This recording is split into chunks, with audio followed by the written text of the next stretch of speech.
In this episode, we are going to explore the darkest corners of the woods.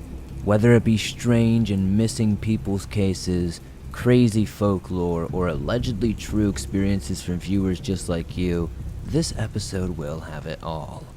As always, if you have a story that you would like to share in a future episode, be sure to submit your story at swampdweller.net or the email you can find in the description down below. I would love to share your story with everyone here in the swamp. Now, be sure to hit that like button and subscribe if you're new, and get ready for some creepy and allegedly true deep woods horror stories that'll freak you out tonight.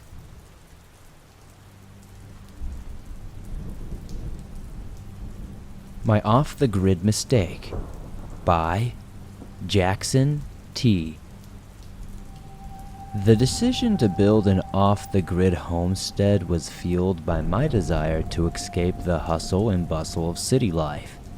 Nestled deep within the heart of an untamed forest, I found the perfect piece of land to start anew, with grand dreams to self-sufficiency and tranquility. I constructed my haven from the ground up. The first few weeks were exhilarating, to be honest. Each swing of the hammer and every nail driven into the place brought me closer to my dream. The isolation was initially daunting, but I quickly adapted to the soothing rhythm of nature's symphony. The canopy of leaves overhead embraced me, and the gentle rustling of the wind through the trees became my lullaby. However, as the weeks turned into months, I noticed strange occurrences around my fledgling homestead. The rustling in the bushes at night became more pronounced. Eerie shadows seemed to flit just beyond the reach of my flashlight. I initially attributed these phenomena to my imagination in the forest darkness. One moonless night, I noticed a flicker of light dancing among the trees while walking back from a supply run. It was strange, but there were no other dwellings for miles. Intrigued, I followed the faint glow. It led me deeper into the woods, far from the comforting embrace of my homestead. After a treacherous hike, the light guided me to a clearing where an ancient-looking cabin stood, half hidden behind overgrown vines. The sight sent shivers down my spine, but my curiosity got the best of me. The place seemed long abandoned, its wooden facade weathered and worn. With trepidation, I pushed open the creaking door. Inside, a musty scent enveloped me, and I noticed an eerie silence that contrasted sharply with my surroundings of the wilderness. Strangely, the interior was well maintained, as if someone had recently taken refuge there. Old furniture adorned this space, and unsettling presence clung to every corner. As I explored further, I stumbled upon an old journal buried beneath the dusty papers. With trembling hands, I began to read the diary of a hermit who once inhabited the cabin. The first few entries were rather mundane, but as I delved deeper, a sinister tale would unfold. The hermit had lived a solitary life, much like my current situation, until he stumbled upon an ancient, cursed artifact deep within the forest. He described it as an ornate, obsidian statue that seemingly emanated darkness. He believed it granted him unimaginable power, but also unleashed an unimaginable evil. Soon after he obtained the cursed artifact, unsettling events began to haunt him. Shadows seemed to come alive, lurking in the corners of his vision, and malevolent whispers tormented his every waking moment. The diary entries grew increasingly more frantic, detailing his desperate attempts to escape the clutches of the darkness that was all around him, the entity that plagued him.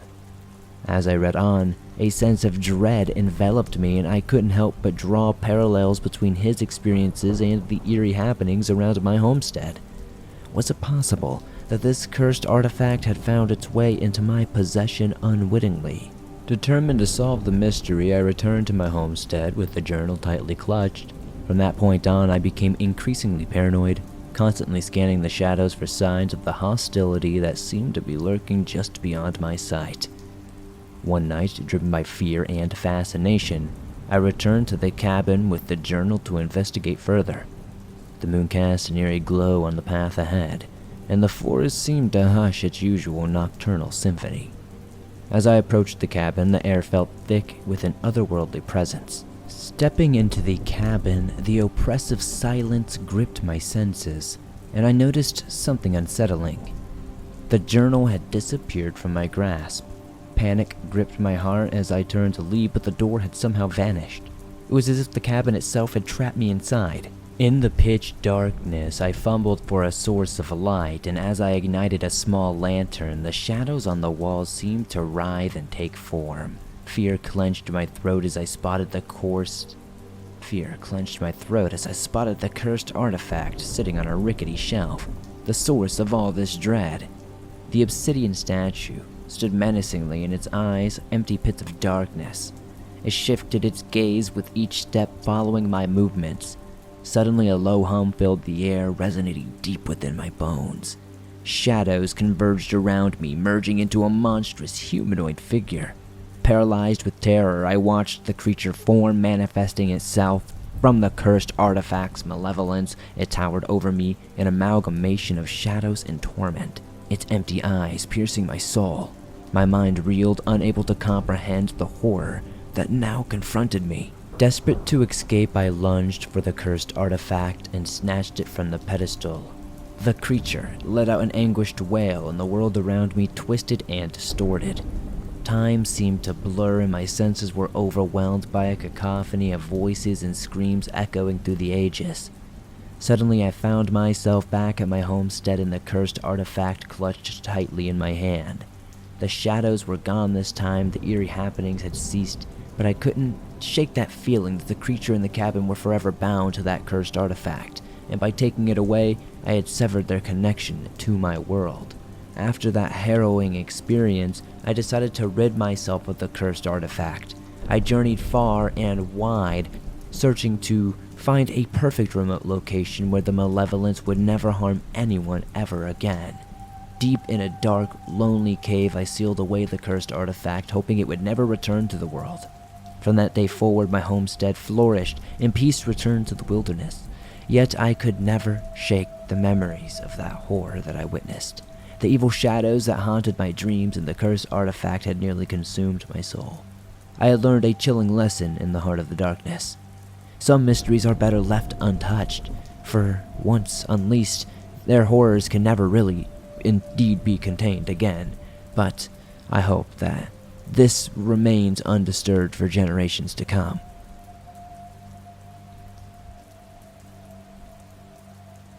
Green Boots by Swanson A. Green Boots, an unidentified climber's body, has left an indelible mark on the main northeast ridge route of the towering Mount Everest. Revered by climbers and expedition teams, this enigmatic figure became a poignant landmark, forever associated with the treacherous and unforgiving nature of the world's highest peak. The origin of the name Green Boots can be traced back to the green Koflatch mountaineering boots adorning the feet of the fallen climber. While the true identity of this individual remains shrouded in mystery, it is widely believed to be that of Suwang Paujor, the intrepid Indian mountaineer who embarked on the challenging ascent of Everest in 1966. Suwang was part of the Indo-Tibetan Border Police, the ITBP expedition from India, led by Commandant Mohinder Singh. It was a momentous occasion as the ITPB team was the first Indian group attempting to conquer Everest from the east side. The ill-fated expedition took a tragic turn on May 10, 1996. On that fateful day, Sudabar, Suwang, Smanla, Lance, Naik, Dorje Murup, and head constable Suwang Paujor were caught in the unforgiving wrath of a blizzard while inching closer to the summit.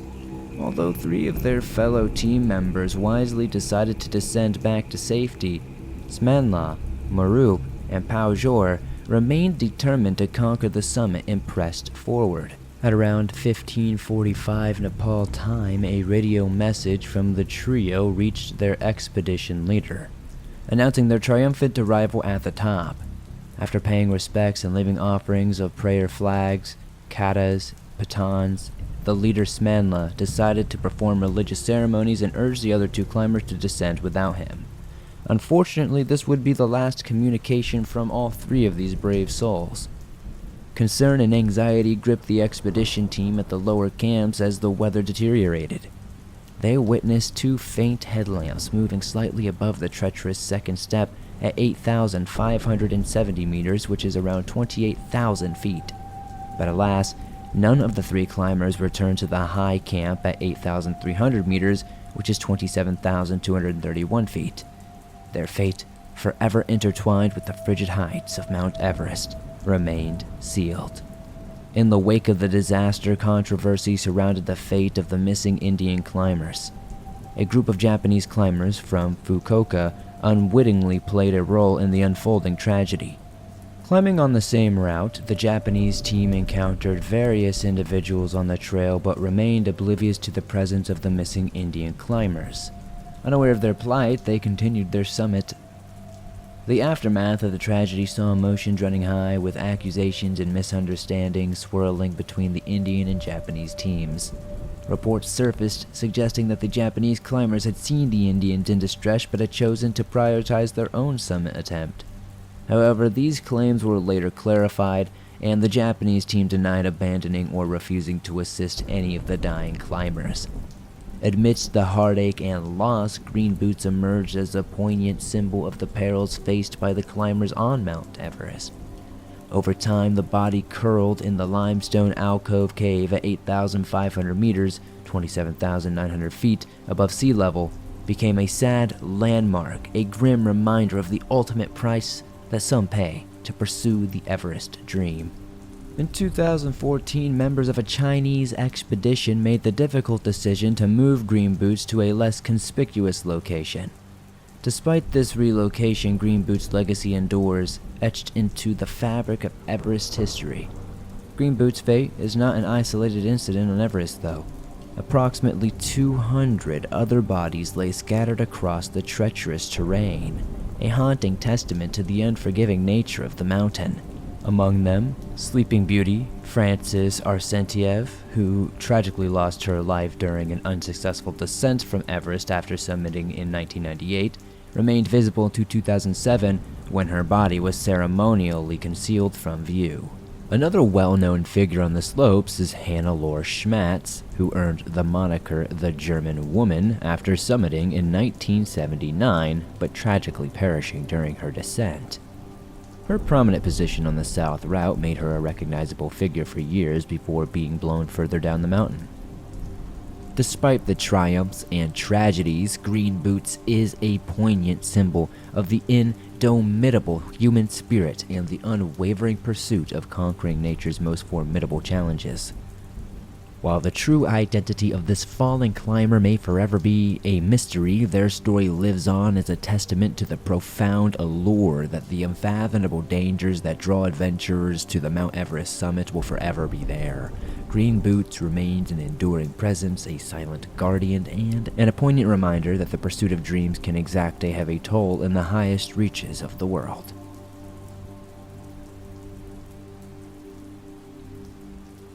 Mountain Climbing in Hawaii by Mackenzie M. I am 19 years old and I live on the island of Oahu. I know many native Hawaiians do not take kindly to non-native residents, but I'm here for college, not to trash up the place. After all, I'm studying to be a geologist. This story took place when I was around 18 years old in my freshman year. I didn't know any better at the time, but two of my friends, who will remain anonymous, were seeking a thrill over Christmas break. So we decided to climb the Haiku Stairs, better known as the Stairway to Heaven. When I mention the Stairway to Heaven, it will be the abbreviation STH. For anyone unfamiliar with STH, it is an illegal hiking path, and this is due to its hazardous terrain and weather patterns. Anyone who gets caught hiking it is automatically fined $1,000. At the time, recreational weed was illegal, but we were stupid teenagers, and before we started our assertion, we decided to roll a blunt and get toasted. But when we started climbing, it was fun at first. We all had a nice ganja buzz. About 2 hours into our walkout, the buzz faded, and we got sleepy. We did not have the equipment to set up camp on the side of the mountain, so we pushed through it. 2 hours later, we finally reached the top of the peak. We were in absolute awe. All the energy we had lost flew right back in as we looked at the vast island of Oahu below us. We ate our lunch that we had packed while we were smoking up a little more grass. We were now due a 4-hour descent, and we were looking forward to it. We may be looking forward to our beds back on campus, but about 30 minutes looking into our descent, my friend had to go to the bathroom. We stopped on the trail so she could take a couple of yards off the trail to go do her business. My other friend and I were watching the tree that our friend was behind when out of the bushes behind my friend walked this filthy lady.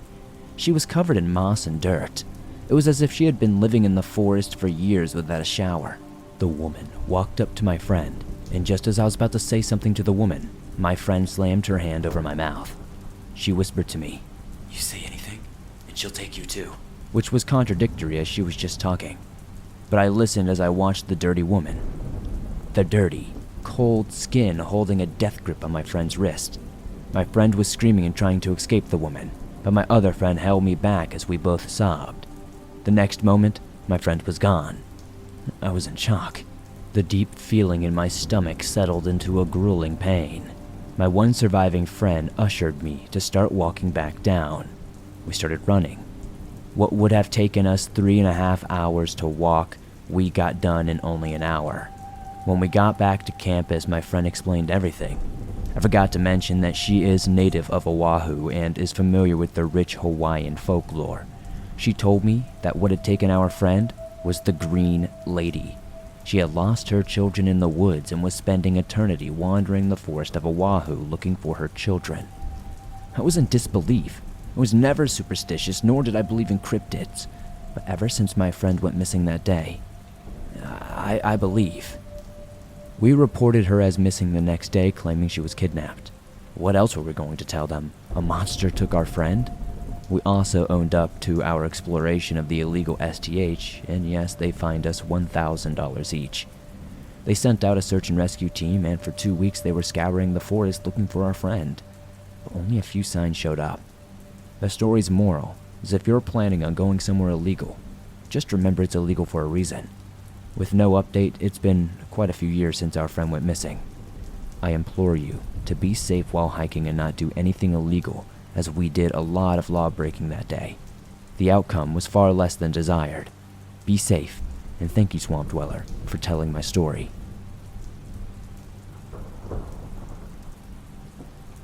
Eastern Kentucky Backcountry by Ridge Runner 606.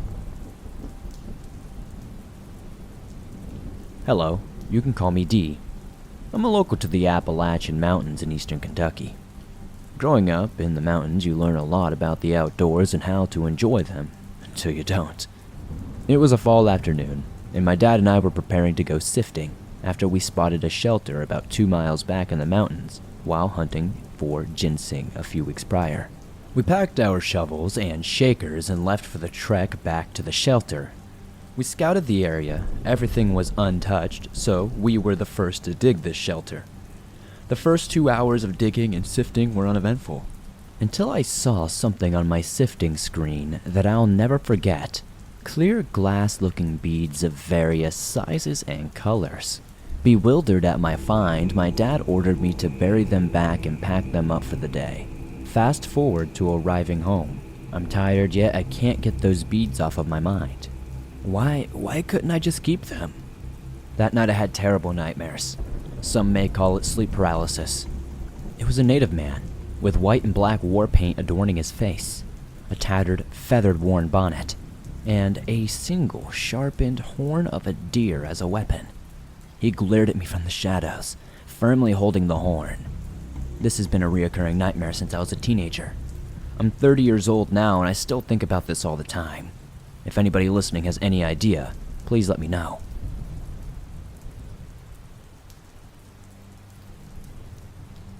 The Drumming Sound by Shay. Warning, this story does contain details of graphic violence. If you are queasy or do not wish to hear things like this, please be sure to skip forward. I'm writing to let everyone know that there's a real evil in the world, but I believe there's something beyond this life. This comes from my own experience, which I genuinely wish had never happened. I have been a stay-at-home mom and a caregiver for almost 10 years. In November, I finally got a job cleaning offices in Tennessee, Rogersville to be exact. I could clean these buildings alone every night. I didn't really mind, to be honest. I would listen to Swamp Dweller while I cleaned. On the night of December 6th, I was heading home on a long, dark road. My truck started to smell strongly like gas, so I decided to pull over and take a look. Now, I'm a 5', 1 inch female. I'm tiny. I pulled over as close as I could to some sort of civilization, but it was pitch black. I used my phone to look under my truck, but as I was getting a good look underneath, I began to hear footsteps. I looked up and saw a man approaching me. I grabbed my phone from the ground, and the man was in front of me before I could even react. The man grabbed a lanyard around my neck and began twisting it around in his hand. It got tighter with every turn of his wrist.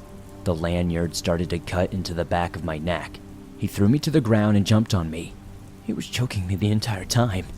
I saw his fist coming, and I braced for impact. Time stopped. I remember feeling the cold grass on my shoulders and the sound of rain dripping off the trees. I could feel my heartbeat slow. Then, everything went black. There was no sound, no light, absolutely nothing. I started to feel hands grabbing at me, pulling me. I saw gray shapes moving through the darkness. Faces started appearing.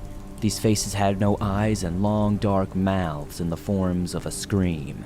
One look became very clear. The eyes were hollow. The black eye sockets, staring empty into my soul. I was just hoping anyone would help me, and I realized what I was looking at. It was a dark hood, no eyes, and a soulless gaze. It was Death himself. I started to hear a rhythmic drum sound. It was faint at first, and then louder and louder. The darkness began to turn to a red, sunset-like scene. I thought I was dead. I saw a tree that then turned into a forest. The location was morphing into a vast mountain range. I saw people standing at the base of the mountain. They were yelling in a different language, but I just knew what they were saying. Get up. Get up. I felt my body tense up. Every muscle felt like it contracted. I could feel my fingernails digging into my hands. The drums became so loud that I felt them in my chest. The red sky started to get brighter. The people stopped yelling and came running at me. They picked me up from the ground and lifted me to the sky, and as soon as they let go, I woke up. I saw the man's face. He had let go of the lanyard and attempted to remove my pants. I pulled my knees up into his groin as hard as I could. I lifted him off the ground. He rolled off into the ditch. I jumped up, grabbed the door of my truck, and I got the gun from the center console and pointed it at him. He looked as if he had seen a ghost. He ran for his life. I returned to my truck and just watched the rain hit my windshield. While I was sitting there in the darkness, I started to hear the drums. They were faint. I finally got myself together and called the police. When the police arrived, the officer said something that would have stuck with me for the rest of my life. He said, "Most people never experience what you just did. You stared death in the face and walked away. I have Native American ancestors from different areas of the country. I'm a native melting pot. Maybe my ancestors came to help me. I hope that was the case. If it was them, I would be forever grateful. So remember, the scariest, most dangerous monsters aren't always cryptids. Humans are sometimes the worst monster of all."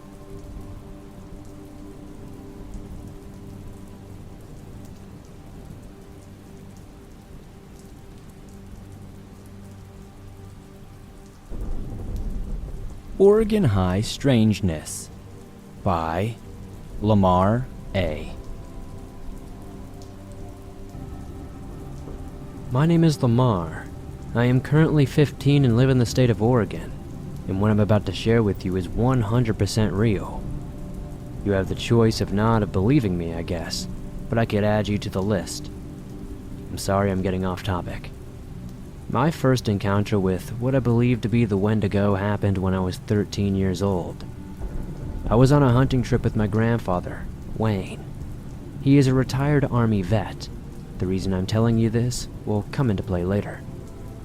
We were out hunting rabbits and hares, because I thought the only way to become a man was to go out hunting. My mom forced me to do it anyway.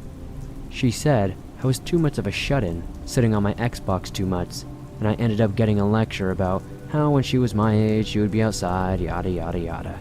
So as soon as my grandfather had brought it up, she jumped at the opportunity to get me out of the house. To be honest, it was quite fun except for the not showering for a week. We were winding down for our last night there, only being able to snag 3 rabbits, mainly because I'm such a bad shot. The sun was setting, so we decided to hit the hay in our all too big and expensive tent made for 6, even though I was only 5'10" at the time, and he's probably 5'11", but I guess he needed his space. It was around 2 a.m.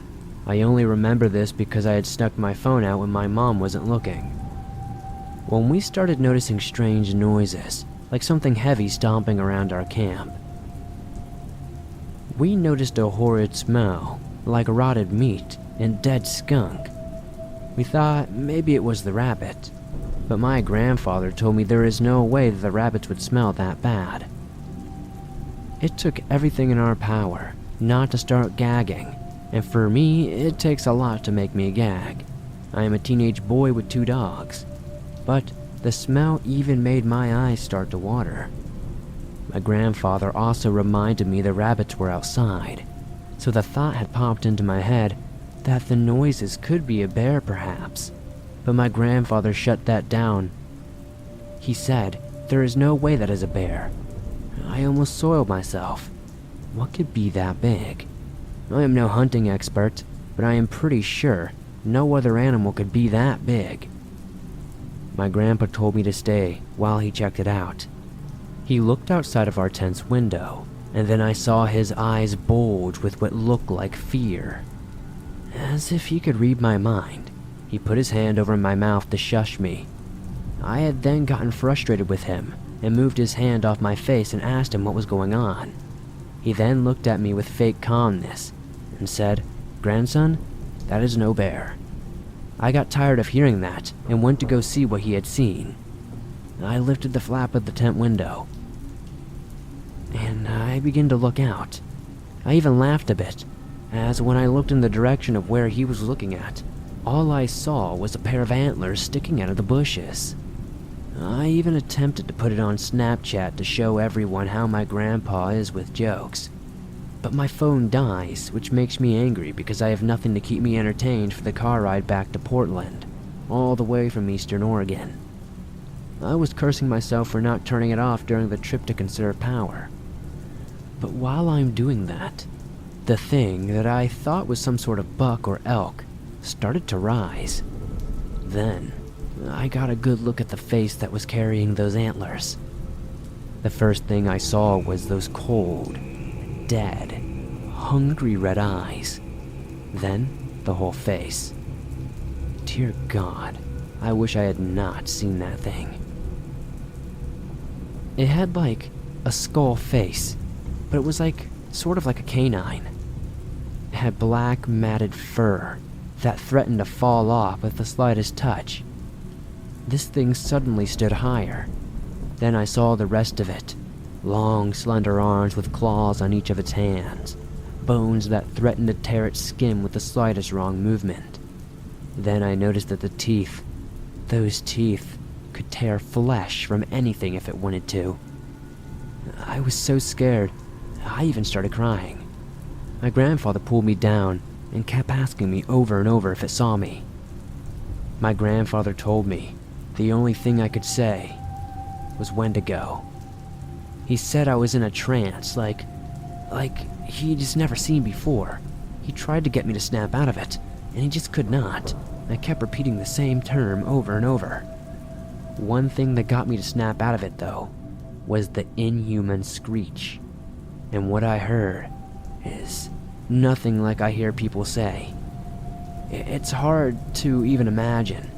It's like an eagle screech, but its screech would make its throat start to rip and tear, and then mix it with a man screaming in agony. It's a sound that is so inhuman that I don't know how to explain it. Then we heard it leave the bush and enter our camp. It then let out another screech which made me cover my head and fall to the ground crying. My grandfather was not able to get as good of a view as I had, so he silently zipped down the tent and peeked outside. When he did, he immediately zipped it back up. My grandfather came back with the most terrified look on his face. This freaked me out even more because my grandfather had watched his best friend get murdered, had seen people burned alive after they were hit with napalm. He is a 200-pound man of nothing but muscle, and I've never seen fear in his face.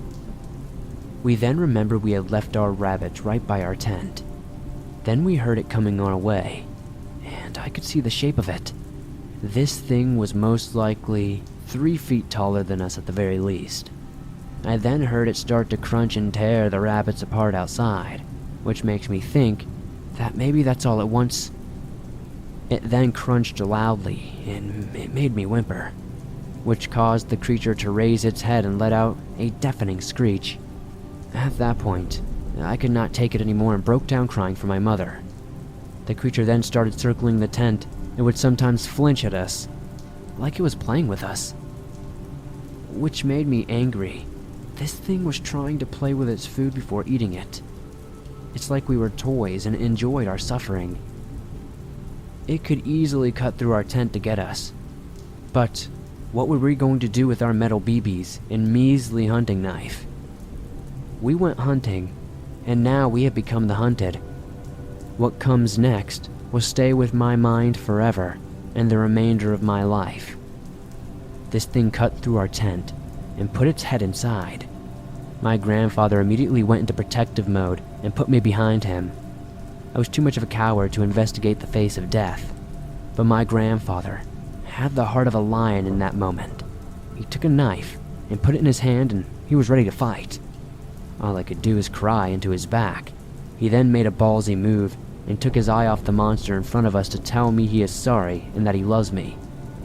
I looked at him and then went back to crying and told him in between breaths that I loved him too. The creature seemed to be annoyed at this point and attempted to get its hands through, and when it did, my grandfather let out a yell and stabbed its hand, which made the creature rear back in pain and let out yet another screech. The creature was beyond angry and was about to go in for another round, but the sun had started to rise and the creature had slowly backed away and headed back into the brush, but then turned around and looked through the hole it had created. I swear it smiled at us, as if to say this was not over. It then retreated into the forest, and I've never seen it since. My grandfather had sprung into action, leaving over $1,000 of gear behind and pulled me all the way to our car. He did not even put on his seatbelt as he floored it out of there. We did not start talking until we were on the freeway back home, and he asked in a calm voice, did I know what that thing was? To which I said no, and he explained all about the Wendigo. Honestly, like I said in the beginning, I don't care if people believe this encounter, because I know it's true. I will be submitting another story on another day, and I hope you guys enjoy this.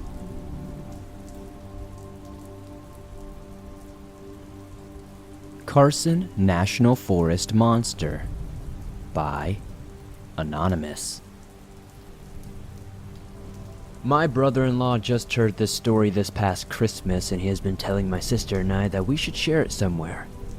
And what better place than the swamp? My family has some property that backs up to the Carson National Forest in New Mexico. It has been in the family for years, and my sister and I both spent our summers up there. It is gorgeous. Well, it is for people who lived out in far west Texas. It was nice and green, cool mountain air in the summer. It was always a relief to get up there and get away from a dusty ranch. My dad was ex-military, and having 2 daughters, let us just say we did lots of outdoor stuff. He taught us survival skills and how to defend ourselves. We hunted and fished and did lots of camping and hiking.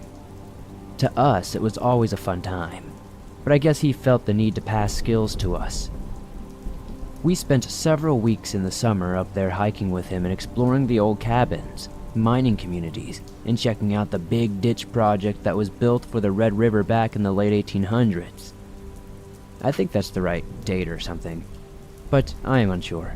Anyways, it is a great place to hike with some beautiful high mountain lakes, streams, lots of wildlife, etc. This happened when I was in college, and my younger sister was still in high school. My dad was still at home, having to work, and would come up every few weeks to spend time with us. We were up there with our mom, and she mainly spent time in town or around the property painting. We spent our time on the jeep trails, or hiking, or sleeping. It was late June, maybe early July, and we had decided that we were going to hike up to the Lost Lake. It is one of my favorite lakes up there, because if you look at it from a certain angle, it looks like a heart. We set off in the morning, and we were prepared. We both had a small pack, our water, some snacks, and we both had a small hammock we planned to set up once we got to the lake, so we can enjoy the area for a while. I will admit to being an outdoor type, and I swear, when it's quiet enough, you can even hear the trees talking. We also always carry a knife when we hiked. My dad always insisted we have something, just in case an accident happened, or we just needed it.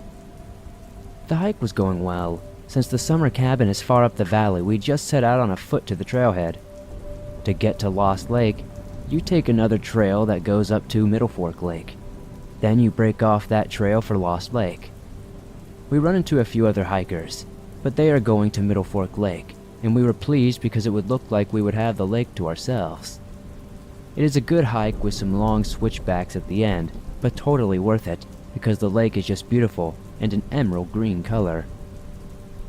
We finally arrived and saw that we did have the lake to ourselves. We hiked around the lake and decided to hike back a bit to find a good spot to set up our hammocks. We walked into the tree line, and the first thing my sister did was say, "Do you smell that?" And indeed I did. It was a dead animal for sure, with the strong scent of blood. We had both done lots of hunting and we knew the smell pretty well, and that is when I saw it.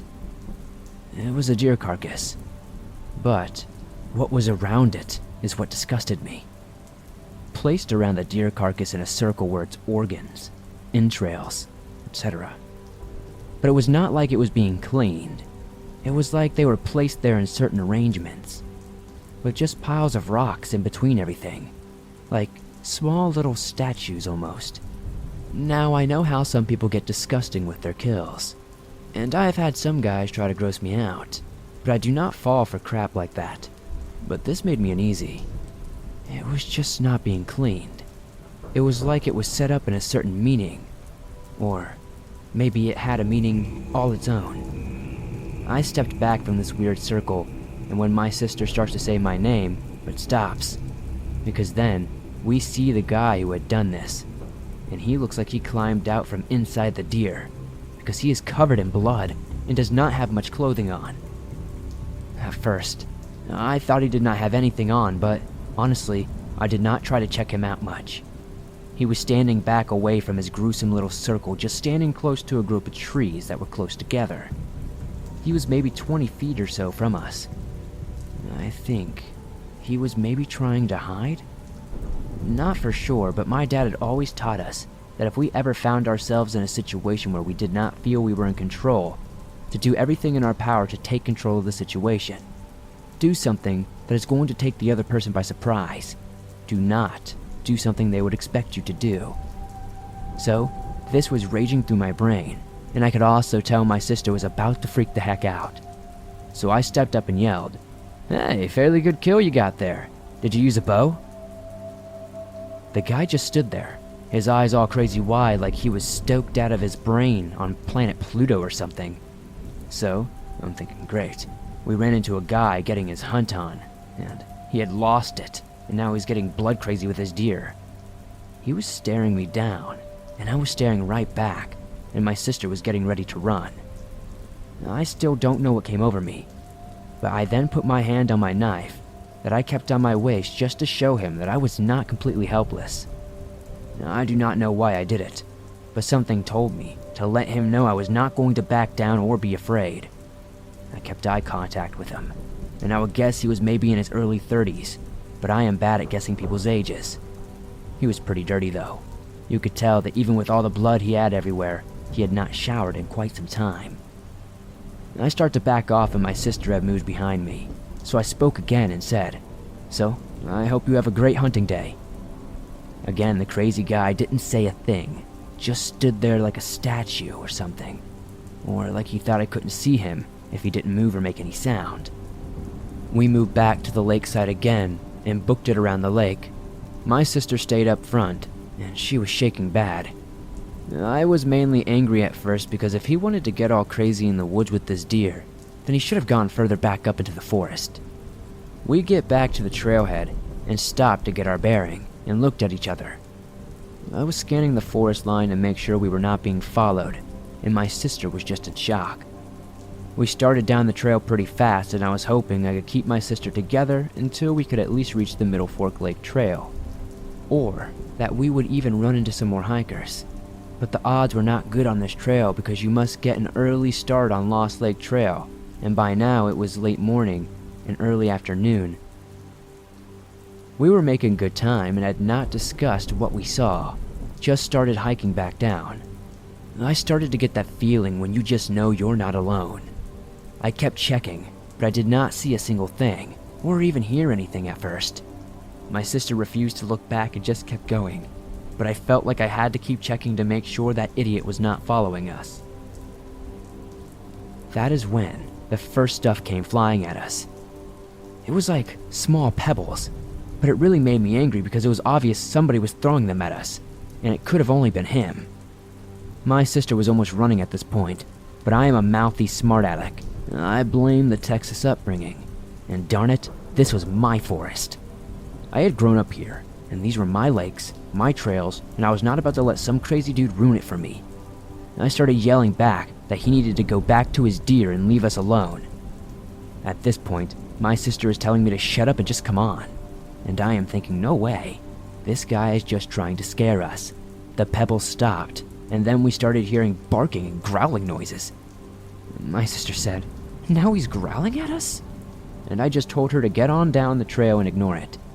He was behind us pretty much the whole way, growling and making these barking noises occasionally, but I never caught a glimpse of him. Once we got close enough to where the trail joined with the Middle Fork Trail, he seemed to back off. I never caught sight of him from behind us, but I could hear him, and I just knew he was there. We started down the rest of the trail. My sister refused to stop or look behind her, so I kept checking every so often. I did not see anything or hear anything. We started to discuss what had happened, and she felt like he was a very sinister and not good guy. She had felt like we had been in a very dangerous situation, and I felt like he was just getting kicks out of scaring two girls. I mean, he had to have heard us coming around the lake. We weren't being quiet. It was the opposite because there are black bears up there and we would always be pretty loud while hiking. Hoping to scare off any bear in the area, really, so we wouldn't come up on one. To this day, she still thinks he was sinister, and I still think he was just trying to scare two girls and was getting his kicks out of it. We told our parents, and my dad did not like what he heard at all. He did teach us some more up-close defense skills after that day, and forbid us from ever hiking alone, or just the two of us again. We did not hike up that trail for several years. Honestly, it freaked my sister out, and I just did not like remembering a time that I was scared in the forest. I didn't know it at the time, but after we had gotten back to the house and told my mom, she had called some neighbors and a few of the men hiked up there the next day to check things out. They did find the deer carcass and some empty hiking packs. They also found a rustic campsite further back in the woods that had been cleared out as well. They found some empty hiking packs as well that day hikers use. It's not that creepy, I guess, but pretty strange nonetheless.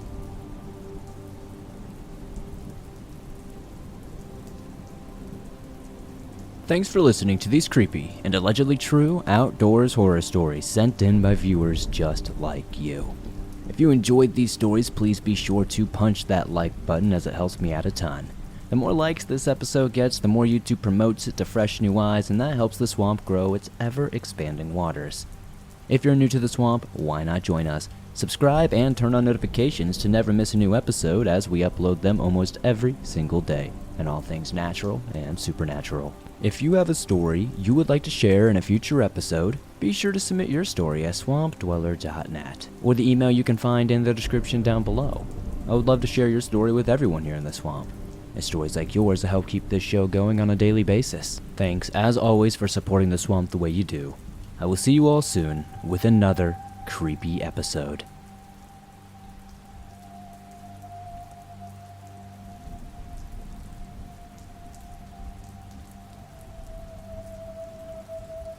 Corapeake Nightmares by Chandler. Hello, Swamp Dweller. I'm from a small town in North Carolina called Corapeake, and I have lived here almost my entire life. In the nearly 23 years I have been there, I have never experienced something like what I'm about to tell you. So, we live on a farm of about 70 acres, nearly half of which is woods and swampland. We have trails in the woods for four-wheelers and trucks, and we are out in the woods almost daily doing something or the other. I have also hunted those woods with friends and family my entire life. We like to go out to specific parts of the woods, which we call the donut tree, a single tree in a clearing that is probably a good acre or so. We like going out, sitting around it, listening to music and talking. A lot of the times we'll also look at the stars. Well, one night at about 1 a.m. during the summer about 5 years ago, it was me, my husband, cousin, aunt, and another friend. We decided to go out, listen to the wildlife, and just enjoy the night. We took my husband's older Jeep Cherokee out there, and my husband was driving. Our friend was in the front with him. My cousin and I were in the back seat, and my aunt was in the back of the Jeep. When we got to the donut tree, my husband and friend got out and opened the hatch to let my aunt out of the back. My cousin, my aunt, and I decided to stay in the Jeep because for some reason, the three of us just had this odd feeling. This wasn't normal for us, because we were always, like, the ones that were pushing to go outside and stuff like that. So, we never really experienced anything out of the ordinary either. My husband and friend walked towards the front of the Jeep, and they were talking. The three of us in the Jeep sat there listening. Usually you hear crickets and frogs and all other sounds of the night. We didn't hear anything. No twigs snapping from the deer or whatever critters may be walking around them. This night, it was entirely hushed. The next thing I know, my aunt, who was in the back of the Jeep, started screaming and jumped over the back seat into my lap. When my cousin and I turned around to see what was happening, 10 feet from the back of the Jeep, we saw something horrifying. It was still pretty light out with the moon, so I'm sure of what I saw. It was a black figure standing behind the Jeep, probably between 7 feet tall if I had to guess, and it had arms that hung low down by its waist, with broad shoulders, and a man-like figure. When it was walking, it never made a sound. The leaves and sticks that it was walking over, it remained silent. It walked out into the clearing where we could see it. The three of us in the Jeep started yelling to get the attention of the guys standing outside, but they were already looking at it. My husband was scrambling to get back into the driver's seat to get the hell out of there, and our friend, an Army veteran who had never ever been scared over anything, was just standing there frozen. They finally got into the Jeep, and we got out of there. This thing just stood behind the Jeep staring at us the entire time. The only thing I can describe this thing as was maybe some sort of Bigfoot. We have been out there many times since this incident, and have never seen anything again. But when we go out there at night now, we're all on edge, waiting to see if it'll ever come back. Someone is in the Woods by NotTheRealJohnCena. This story was recently unlocked in my memory within the last week or so, and I think I forced myself to forget it because it was so damn creepy. Flashback to around the year 2010. I was 9 or 10 years old, and it was a lovely summer evening in the Midwest. My buddy, who I'll call Chase for this story, invited me and 2 other friends in the neighborhood for a sleepover. As I said, we were at an age where adult supervision started slipping, and Chase's house was an excellent spot for unsupervised shenanigans. A relatively older couple adopted Chase. I remember his parents being in their late 50s while most of ours were in their 30s or early 40s. His father was paralyzed from the legs down while serving in the Gulf War and required caretakers. His mom was some business executive who wasn't in town too much. In addition, Chase's only sibling was much older and had already moved out for college by this time. So whenever we were hanging out there was rarely many eyes on us.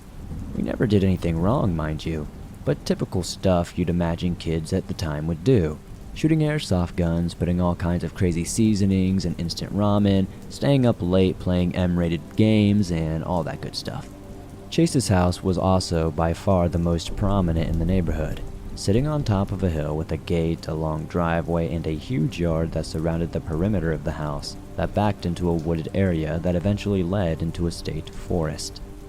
This particular night, Chase thinks it would be a good idea to set up a tent in the woods and camp out for the night.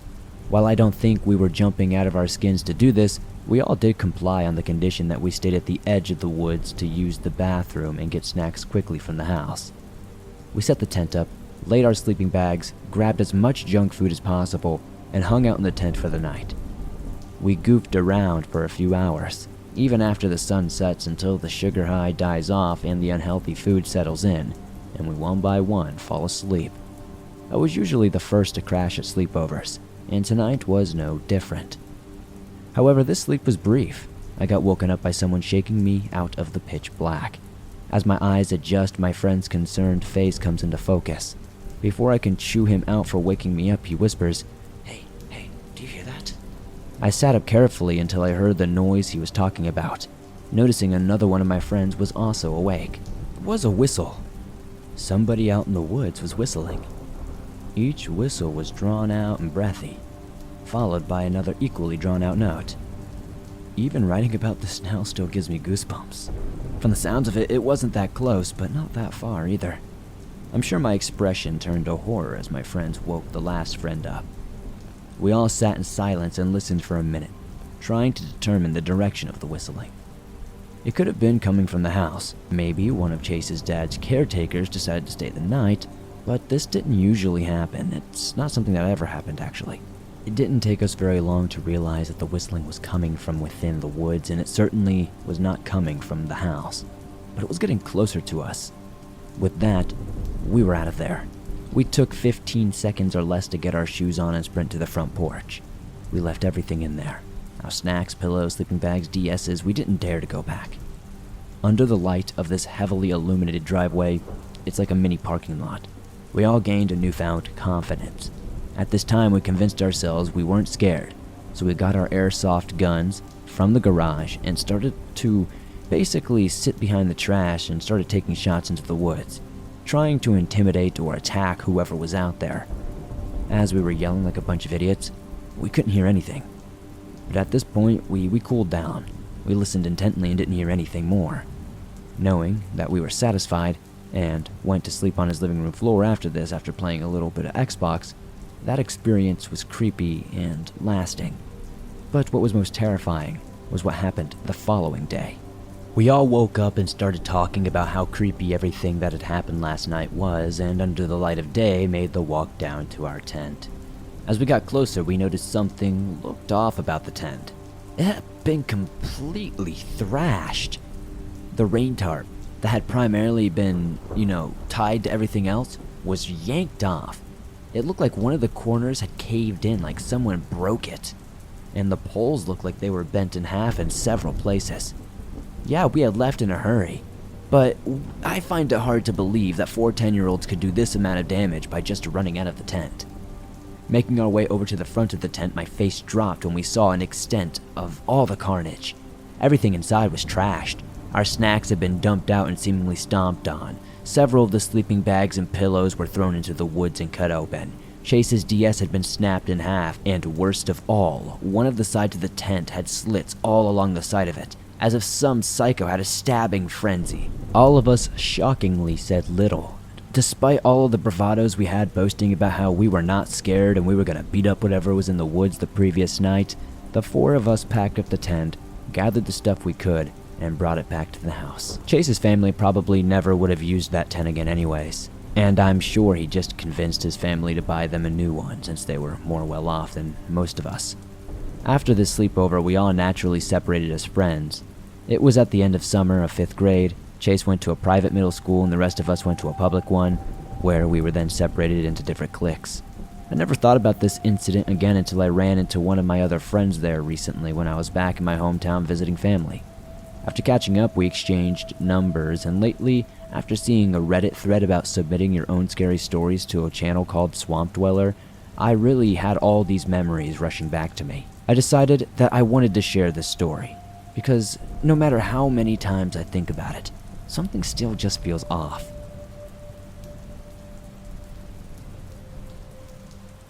Almost Became a Statistic by RoseTint. Okay, you know this legend, no one dies at Disneyland/Disney World? Not only does it sound ridiculous, but I'm sure most of you who are into morbid topics are aware that it's a complete farce. When people die on the property, Disney has paramedics jumpstart their hearts so they're not legally dead.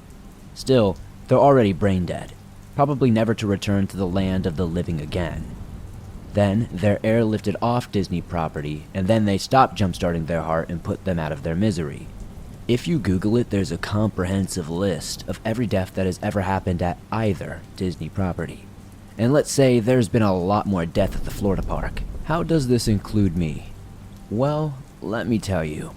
My dad was an employee at Disney World in Florida for most of his life. Sadly, he got fired from Disney due to COVID-19 restrictions. But anyway, during most of my childhood, we got Disney World passes for a lowered price, and they gave me, or at least used to provide me and their employees, with a family discount. So, most of the employees would bring their families frequently. I went to Disney all the time as a child, and I loved it. At least, until the accident. So some kids have traumatic events at Disney, like seeing a guy on a stretcher or getting bullied by a duck, dealing with a mean cast member, or even riding Splash Mountain. But me? No, I'm just built differently. So, one late night at the park, we often got to stay after hours because of my dad's employee benefits or because we vacationed there when we had the extra money. We decided to give Big Thunder Mountain a try, the Western-themed roller coaster. It was a late night hurrah because it's a lot more fun riding at night. I was seated with my mom. I was probably about a 90-pound kid at the time, and she was a little over 200 pounds. So it means that the lap bar did not cover me at all. It was a good half a foot away from my person. It was just a regular ride with me being flung around more than usual, but I had my hands up, so I didn't notice it at first. But near the end of the ride, this sudden dip happened underneath some wood structure. The dip happens, and suddenly gravity, G-force, the bar, and anything that should have kept me down, failed. I started to float upwards, and my body started to force itself into a standing position as my mom grabbed me by the hips and pulled me back down into the seat physically. I cried for dear life the rest of the ride. I never really got over it, and I haven't really liked roller coasters ever since. On a lesser note, I also gave myself permanent neck and back nerve damage riding Space Mountain on a different visit to the parks. But I barely remember that event other than screaming in pain for 20 minutes and no cast member bothering to help me. I should sue, but knowing their track record, Disney would probably win the court case. What Happened to Tex by Anonymous. In 1970, Robert L. Tex Roberts was an aging and eccentric millionaire living with his slightly older female companion, Jessie Forsyth. On the night of August 15, 1970, the couple disappeared from Roberts' Dallas mansion and have never been seen again.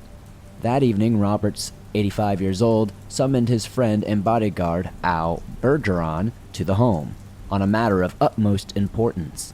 When Bergeron arrived, he would discover the usually locked front door ajar and no one home.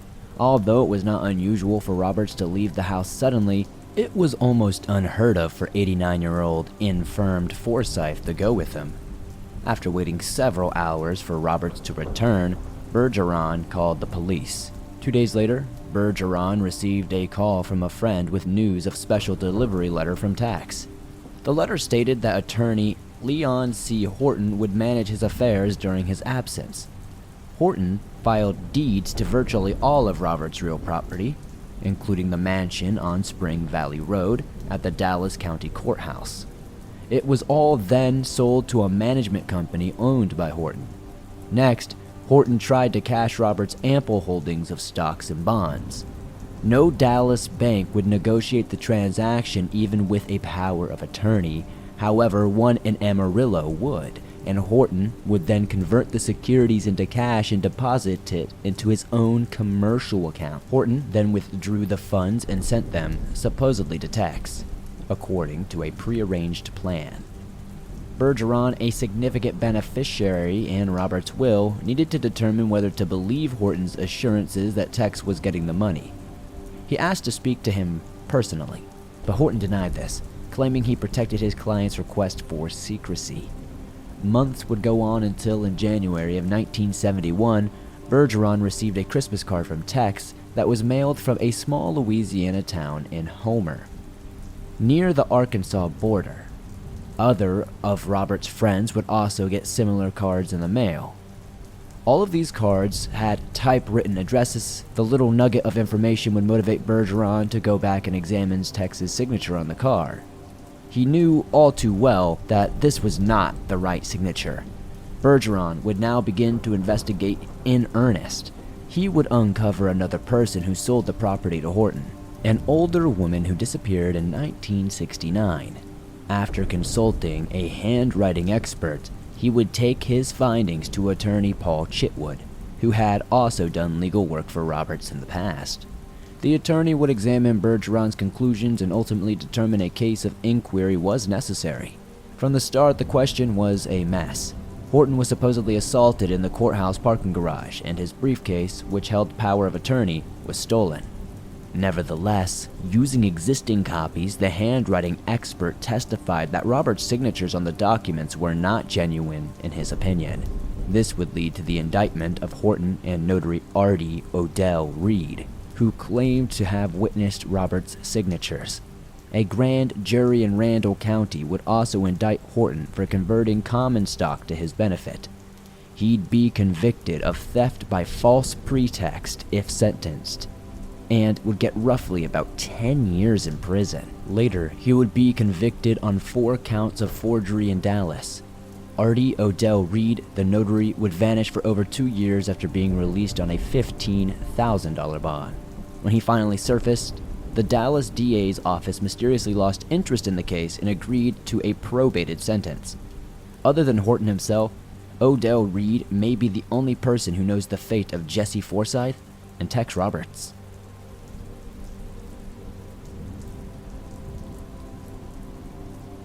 Never Solo Hike in the South by Anonymous. I've always loved hiking, especially solo hikes where I can lose myself in nature and forget about the rest of the world for some time. So when I had a chance to take a week off of work and explore the rural South, I jumped at the opportunity. I packed my backpack with all the essentials: water, food, a map, a compass, a first aid kit, and a flashlight. I also brought my tent and a sleeping bag in case I wanted to camp out for a night or two. The first few days were actually quite amazing. I walked through lush forest and along winding streams, spotting wildlife and enjoying the peacefulness of the woods. But on the 4th day, everything changed. I was walking along a narrow trail and I heard a very odd noise, to say the least. It sounded like a mix between a growl and a grunt, coming from somewhere just up ahead on the trail. I froze, my heart pounding in my chest. I've heard stories of bears, wild boars, and all that stuff in the area, but I've never encountered one before. I took a deep breath and tried to stay calm. I slowly reached for my bear spray, but the noise stopped before I could even take it out of my pocket. I waited for a couple of minutes, but nothing seemingly happened. I shrugged it off as my imagination and kept on walking. As I continued down the trail, I noticed that the woods around me seemed different. The trees were twisted and gnarled, and the leaves on the ground were blackened and dead. The air was thick with an overpowering smell like rotten eggs mixed with something that I couldn't quite place. I tried to shake off this feeling of unease and kept walking, but when I heard the noise again, closer this time, I spun around, but there was absolutely nothing there. Just the empty trail behind me and the twisted trees ahead. I started to walk a bit faster, my heart starting to pick up in pace. The noise kept getting louder, closer, and more frequent.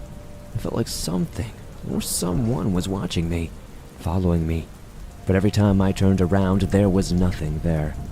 Finally, I just couldn't take it anymore. I broke into a run, my backpack bouncing on my back. The noise was now a constant, deafening roar that filled my ears and made my head spin. I felt like I was going insane. And then, just as suddenly as it had started, everything had stopped. I collapsed into the ground, gasping for breath. The woods around me were silent and the air smelled fresh again. I don't know how long I laid there, but when I finally stood up, I knew I had to get the heck out of here. I hiked back as fast as possible to my car, never looking back one time. I didn't stop until I was safely back into civilization. To this day, I don't know what happened to me in those woods, but I'll never forget that feeling of terror and helplessness, alone in the dark woods of the rural South.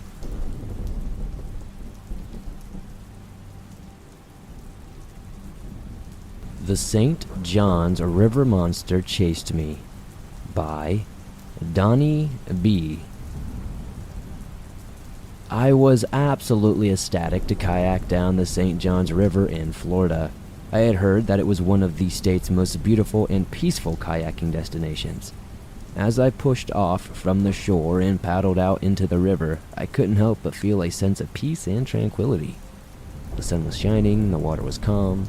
I paddled along, enjoying the beautiful scenery and the occasional splash of water from my paddle. But as I went further down the river, things started to feel off. The water began to get choppier, and I could feel something pulling at my kayak from below. At first, I thought it was just the current, but then I felt something brush up against my leg, and it sent shivers down my spine. I looked down in the murky water, trying to see what was beneath me, but I couldn't see anything.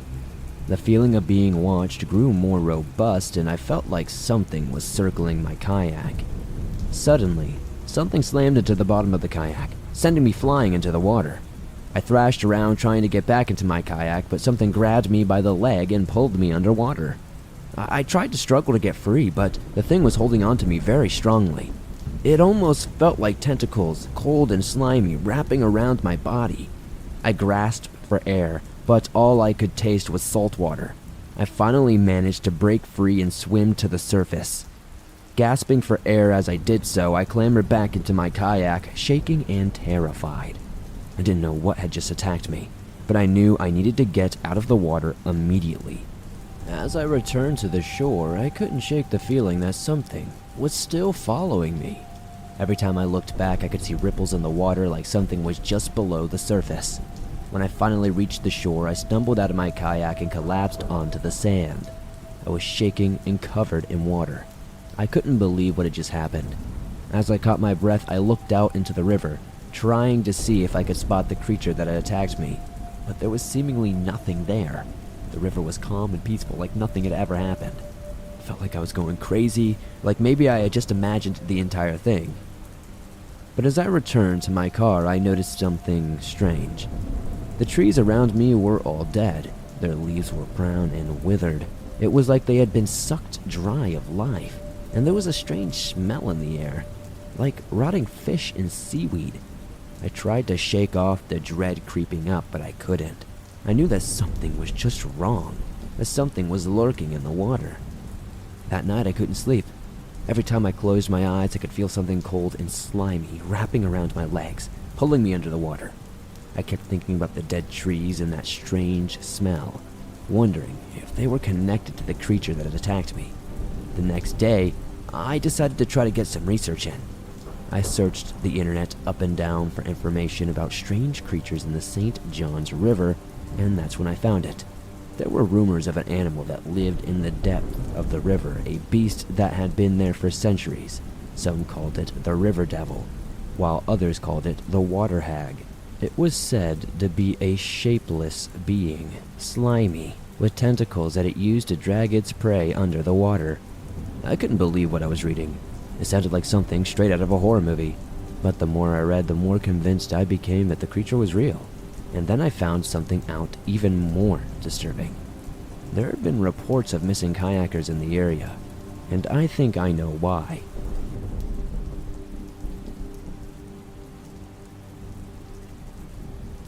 Tennessee Creepiness by NumberEconomy 8518. I was in my last year before retiring from the Army, and was going through a pretty bad divorce. My soon-to-be ex returned to Texas with my 2 girls, and I planned to move closer to them once my retirement was official. I rented a small 2-bedroom apartment in Tennessee in a small town called Indian Mound. Indian Mound was wet. One night I came home around 1 in the morning from a concert in Nashville. It was early spring and it was somewhat foggy out. The driveway dipped down and the house was about an 1/8 mile from the road.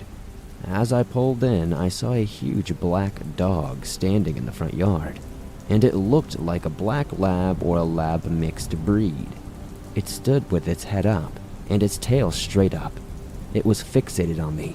I slowly pulled my car up, unsure of what to do next. When it turned and ran into the swamp, I didn't think much of it and went inside. Over the following few months, things started happening at night. I would always wake up around 3 or so in the morning, thinking I heard voices outside my window. And sometimes it sounded like someone or a couple of people were whispering to each other, but I couldn't quite understand what they were saying. Sometimes I would hear footsteps and movement outside. I thought it was maybe a deer or some sort of dog, or perhaps even the dog I saw earlier. But when I looked out, I saw absolutely nothing. This type of stuff continued for months. One night, I woke up to a noise and saw it was 2:57. A bright white light shone through the porch glass doors. I ran out into the kitchen and looked through the small sink window, and it looked like someone was out in the swamp shining a spotlight. It was one of those high-powered lights used in search and rescue. It was blinding and lit up the entire kitchen. I opened the back doors and ran onto the porch. I was yelling that I was calling the cops and to get out of here. The light suddenly went out and I heard someone moving away from the house through the swamp. The cops eventually came out, took a report, and told me to keep my doors locked and to call if anyone else came around or if anything else happened. I was hyper-vigilant from that day on, and sometimes I still am. I checked behind me when I was coming and going, and always slept with the shades drawn and doors locked. The footsteps around the house continued, and some nights I thought I could hear a dog panting outside my window, although I never found tracks or any signs of an animal in the morning. Things eventually did die down after a while, and I was about 3 months away from the end of my lease. I woke up around 3 in the morning, scared out of my mind, not really knowing why, honestly. I was sleeping fairly well and heard a woman calling my name in my dream out of nowhere. I opened my eyes and realized it was just a nightmare when I heard the voice call my name again, clear as day. I shot up out of my bed and turned on the lights. I checked in the closet and under the bed and every which way, every nook and cranny of the house. I opened the bedroom door and listened out in the hallway. I couldn't hear anything and was about to cut the lights and return to bed when someone started pounding on my front door. I nearly jumped out of my skin. It was like someone was bashing the door with a sledgehammer. I yelled out that I had a gun and to get the hell off my property. I said I would call the cops and I'll blow your freaking head off before they get here. The pounding stopped.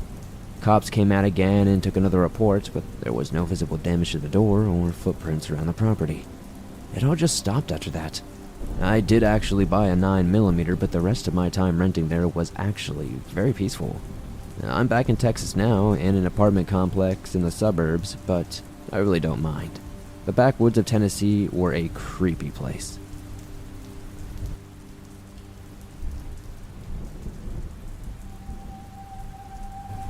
These occurrences take place in my new home in South Carolina. For some backstory, it was the year 2006 when I moved into my current home.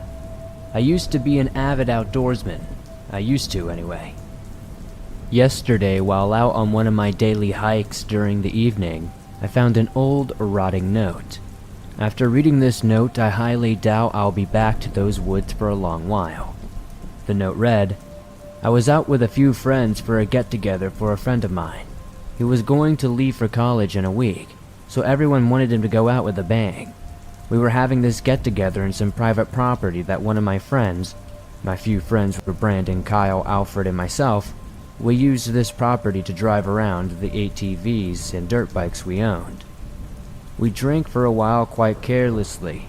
Eventually, one of us had the idiotic idea to ride our ATVs around to make the effects of being heavily intoxicated even more extreme. I sluggishly went along. Someone had to be able to watch and make sure nothing happened to them. But it had to be me. I had drunk the second least to Brandon. I was basically completely sober. As we drove further, a sound that I could not describe to this day began to become more prevalent as we went further into the woods. The sound became so overpowering at one point that it covered up the loud noise of our bikes. Eventually, we were all on the ground screaming and covering our ears in pain and torment. No matter which direction we ran, even out of the woods, the sound would still grow louder.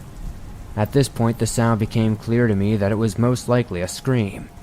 Then I saw something that I will never forget. I saw these, what I can only describe as animals. They looked like pale, light gray humanoid-type creatures. They had to have stood at least 4 feet at the shoulder. Their heads had borne the charges of dogs, but the teeth were tiny, blood-red knives. The screaming noise had ceased to stop. Then, there was one creature that stood out from the other 8. This one stood about 6 feet tall at the shoulder. He had a much more muscular build than the others who looked malnourished. His mouth was wide open, still bearing those sharp, long needle-like teeth.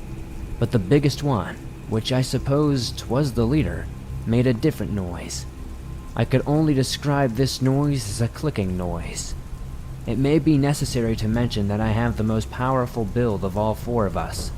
After my friend had been dragged away so inhumanly fast, I couldn't run that fast if my life depended on it, but at this point it did.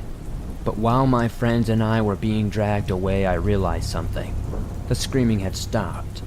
After about 2 or 3 miles, there was a pit of bones from different animals, but the most common were human bones. The stench was so nerve-wracking that I eventually passed out. When I woke up, my friends were already dead. After seeing the bodies of my friends being eaten by the creatures, I will never be the same. The screaming stopped when the animals had something in their mouths. The screaming almost drove me insane. I resorted to feeding the creatures. All my family, friends, and pets, all the people I know are gone. My family, friends, and even my pets are gone. I think the police are beginning to understand what is going on now. They've been showing up at my house more and more lately. The screaming won't stop. I have nothing to feed them except for myself. This is my suicide letter before I jump into the place where I keep the creatures away from all society. Anyone who finds this note, please drop the note now and run. I don't want anyone else to suffer my fate. Now, for whatever reason, I believe that this note is truly genuine more and more by day. A strange screaming noise has been coming closer to my home every night that I keep hearing. I don't know how much longer I'll be able to live here. Every night they just get a little bit closer, and a little bit closer. With my trusty revolver at my side tonight, I will most likely not be able to sleep. The sounds that I hear at night freak me out so bad that I can't sleep, and I have to somehow find some sort of prescription drug to make it work. I could hear a scratching noise at my door recently. I'm hoping that things are gonna improve before I get out of here, or hopefully at least hold off until I move. I plan to move back in with my parents in a few days' time. Wish me luck, because I sure as hell am gonna need it.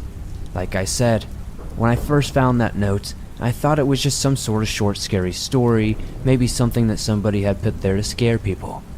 But after I'm starting to experience these things myself, this story's starting to seem a little bit more real.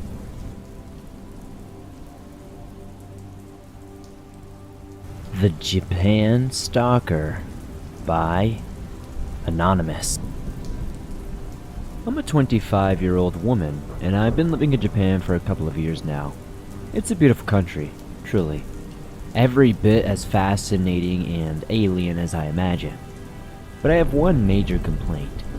In rural areas where foreigners are a rarity, Japanese men can become slightly obsessive regarding foreign girls, particularly fair-haired, blue-eyed girls like me. I've dealt with quite a few situations where I was way beyond uncomfortable. Even one or two where I feared I might be abducted or even worse. One such encounter occurred a few years back when I was in the 3rd year of my university course. The following was a very brief encounter, but a terrifying one nonetheless. I was studying abroad at a school in Saitama, a suburb of Tokyo only 15 miles away from the capital city center. I was meeting many new people, making many new friends, practicing Japanese, and generally having the time of my life. One day after classes were finished, my friends invited me to shop at a local supermarket to get things for a nabe party. Nabe is a potluck dinner for those who don't know. You get some fresh vegetables and cuts of meat, then put it in a big pot on a little gas burner before everyone gathers and eats together. It's a huge part of traditional Japanese culture and a tremendous socializing thing. I was over the moon that they invited me. I was usually left out of these things at first because I was an outsider, whereas they had known each other since their freshman year. Though we had been singing together over the past few months, they had grown to be like family to me. Each like an overprotective big brother, especially a guy named Shinji. He was short and a bit on the heavy side, but he was highly charismatic. Whenever he saw me fumbling around nervous or confused, he'd quickly appear by my side and throw a heavy arm around my shoulder, asking, "What's the problem, Jamie?" We all went to our friend's house for the party and drank and talked until pretty late.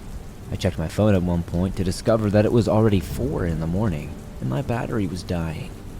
The guys had already decided they would sleep for a few hours until the train started back up, but I was only about a 30-minute walk away from my shared apartment. I announced that I was leaving and started packing my stuff up. Shinji offered to walk me home, but I politely declined the offer. It would be sunrise soon, it wasn't all that far, and I would definitely make it to the station safely, right? Only to see a single car parked outside with a man I didn't recognize leaning up against it. He was staring at me.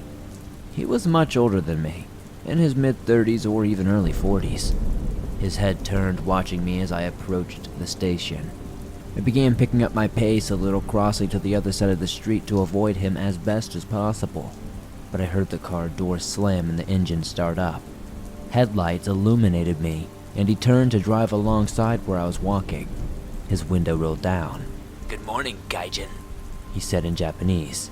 Gaijin means foreigner. "You're walking alone, huh?" "No, I'm gonna be meeting with some friends soon," I replied politely. "My word, you speak excellent Japanese. Where are you going?" I started walking faster, pretending not to hear his last question. "You're wonderful. Can I get your phone number?" he asked. "I have a boyfriend." It was a lie, but I didn't know what else to say. He proceeded to drive, and I figured he had given up, but then he suddenly pulled his car over up ahead. Just before I could get away, opened the driver's door and got out. "Let's go home together," he repeated a little more vehemently, taking a few steps toward me on the sidewalk. I panicked, immediately sprinting into a nearby park. There were only a handful of entrances and exits, all of which a car could not enter thanks to the somewhat well-placed bollards. I pulled out my phone and immediately called Shinji. Just my luck though, he didn't answer. He was probably passed out, still drunk on weak Japanese beer. I tried the rest of my group, and no one was answering. I looked out the next exit just in time to see the car crawl by slowly. He was still searching for me. Trembling in fear, I tried to unsuccessfully reach the guys over and over again. Just as I was about to cry, my phone lit up dimly with a call from Shinji. What's the problem, Jamie?" he said jokingly. I'd never been so glad to hear those words. In a flurry of comments, I explained to him that I was potentially in serious trouble. Though he didn't say a word the entire time, I could practically hear the smile leave his face. In a tone so severe it was almost weird to hear it coming from him, he told me to stay where I was and that he was on the way. But I was already a 20-minute walk away, and I wasn't sure I had 20 minutes before this guy parked his car and came to look for me on foot. I looked behind me again just in time to see him drive by the exit slowly, looking through. "I don't have time. I'm going to make a break for it the next chance I get," I explained. "No," he said. "Wait for me. I'll be there as soon as I can. I'll run." But Shinji wasn't a runner by any stretch of the imagination. There was no way he could get there any faster than I could. He started to say something more, but my phone suddenly went dark. My phone battery had finally died. There was no turning back now. I waited a couple of seconds and he was right on schedule. He crawled by the exit, then stopped, waiting for his moment to pounce. My heart was pounding so hard I could hear it thumping in my chest. The sun was beginning to come up now and he had a better view of me. It was now or never. He slowly crept forward. I moved out of sight of my hiding spot and moved toward the exit. I poked my head out and saw him turn the corner. I sprinted toward my house and didn't look back. He may have seen me, and I was too fast to follow or something, but I didn't see the guy again. I immediately put my phone in the charger, called the guys back to let them know I was okay, but Shinji never let me walk home again after that. The Miyazawa Tragedy by Anonymous. In the year 2000, on the morning of New Year's Eve, Japanese grandmother Asahi Gaino traveled over to her daughter's house in the Setagaya ward of western Tokyo to celebrate the coming of the new year. Unlike many other East Asian cultures, the official Japanese New Year has been observed according to the Gregorian calendar on January 1st of each year, as has been tradition since the year 1873. Asahi looked forward to these New Year visits. They were great for them, which usually involved her grandchildren partaking in these Japanese traditions of New Year's kite flying known as before the family sat down together to watch the final of the Emperor's Cup, the National Association Football Elimination Tournament. She had called ahead to confirm the visit, but was surprised that her calls couldn't be patched through. This was highly unusual. Her daughter's family was financially stable and always paid their phone bill on time. So naturally, she became suspicious and headed over to the house a few hours earlier than planned. Upon entering the residence, Asahi noticed that it was hushed. She called out to her family, but they were still waiting for a reply from them. There were signs of activity in the kitchen and around the family computer. Someone had not only eaten there recently, but had also used the computer to surf the internet. But Asahi didn't start to worry until she saw that someone had wrenched the phone line from the wall socket, so it was broken off entirely. Feelings of dread began to build in her as she climbed the first floor stairs and peered into the family bedrooms. And when she laid her eyes on the scenes that greeted her, she unleashed a blood-curdling scream so loud that the occupants of neighboring houses heard and quickly called the police. Her family had been murdered. A grisly scene greeted the police officers that rushed to the residence.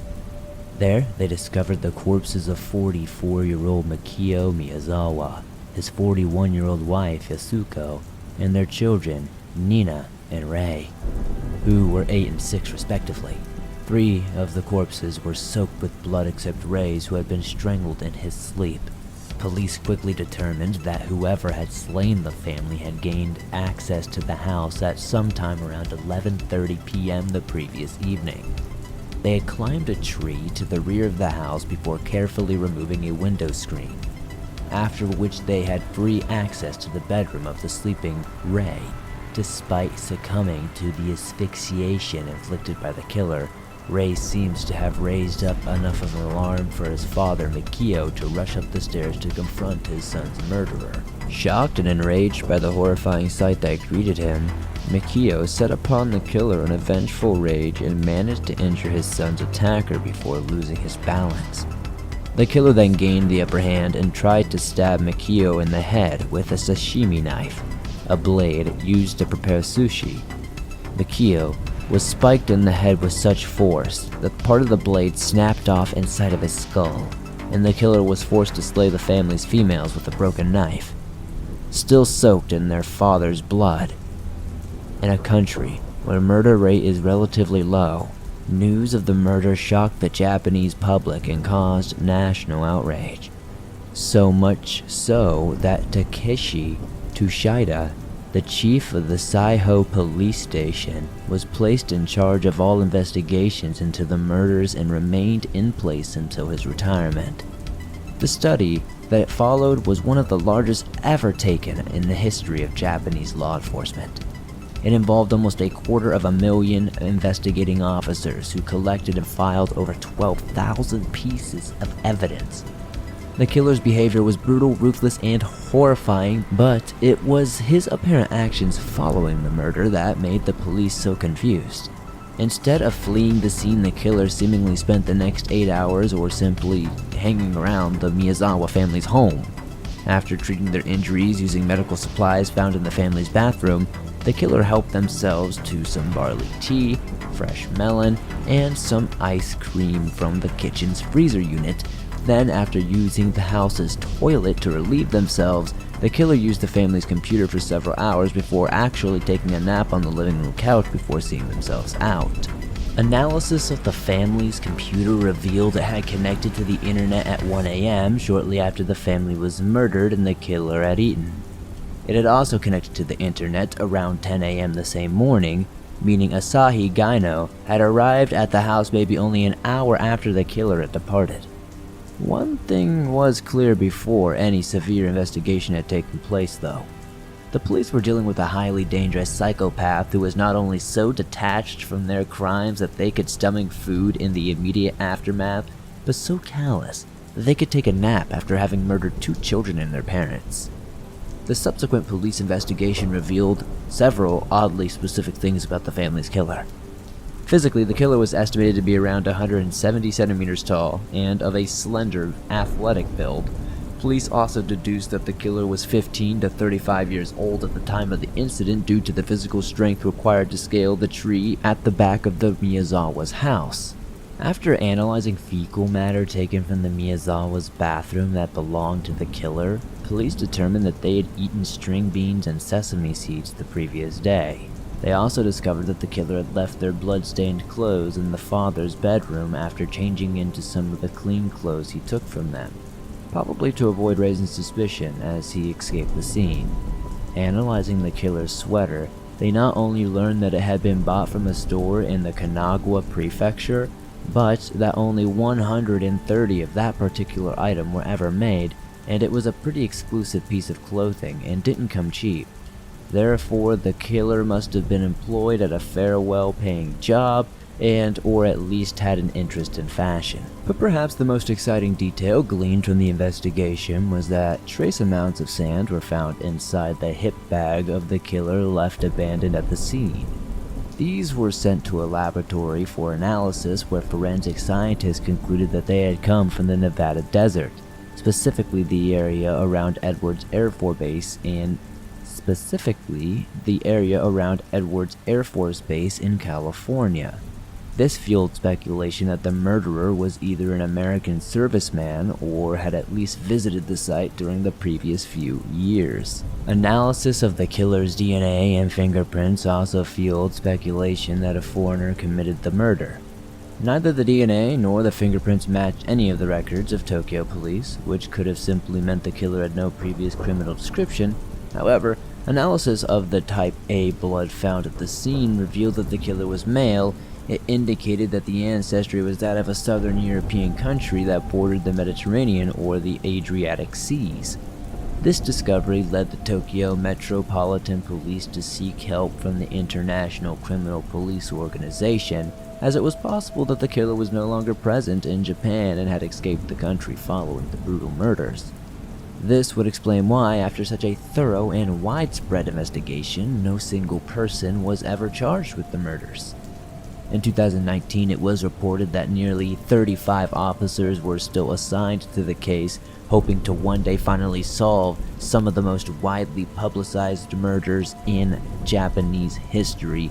And every year since the murders, the Tokyo Metropolitan Police Department makes an annual pilgrimage to the house for the memorial ceremonies to commemorate the crime and ask forgiveness that they have failed to discover the killer's identity and bring them to justice. We can only hope that one day the murderer is caught and punished for the horrific crimes they committed. but with every year that goes by, this outcome seems less and less likely.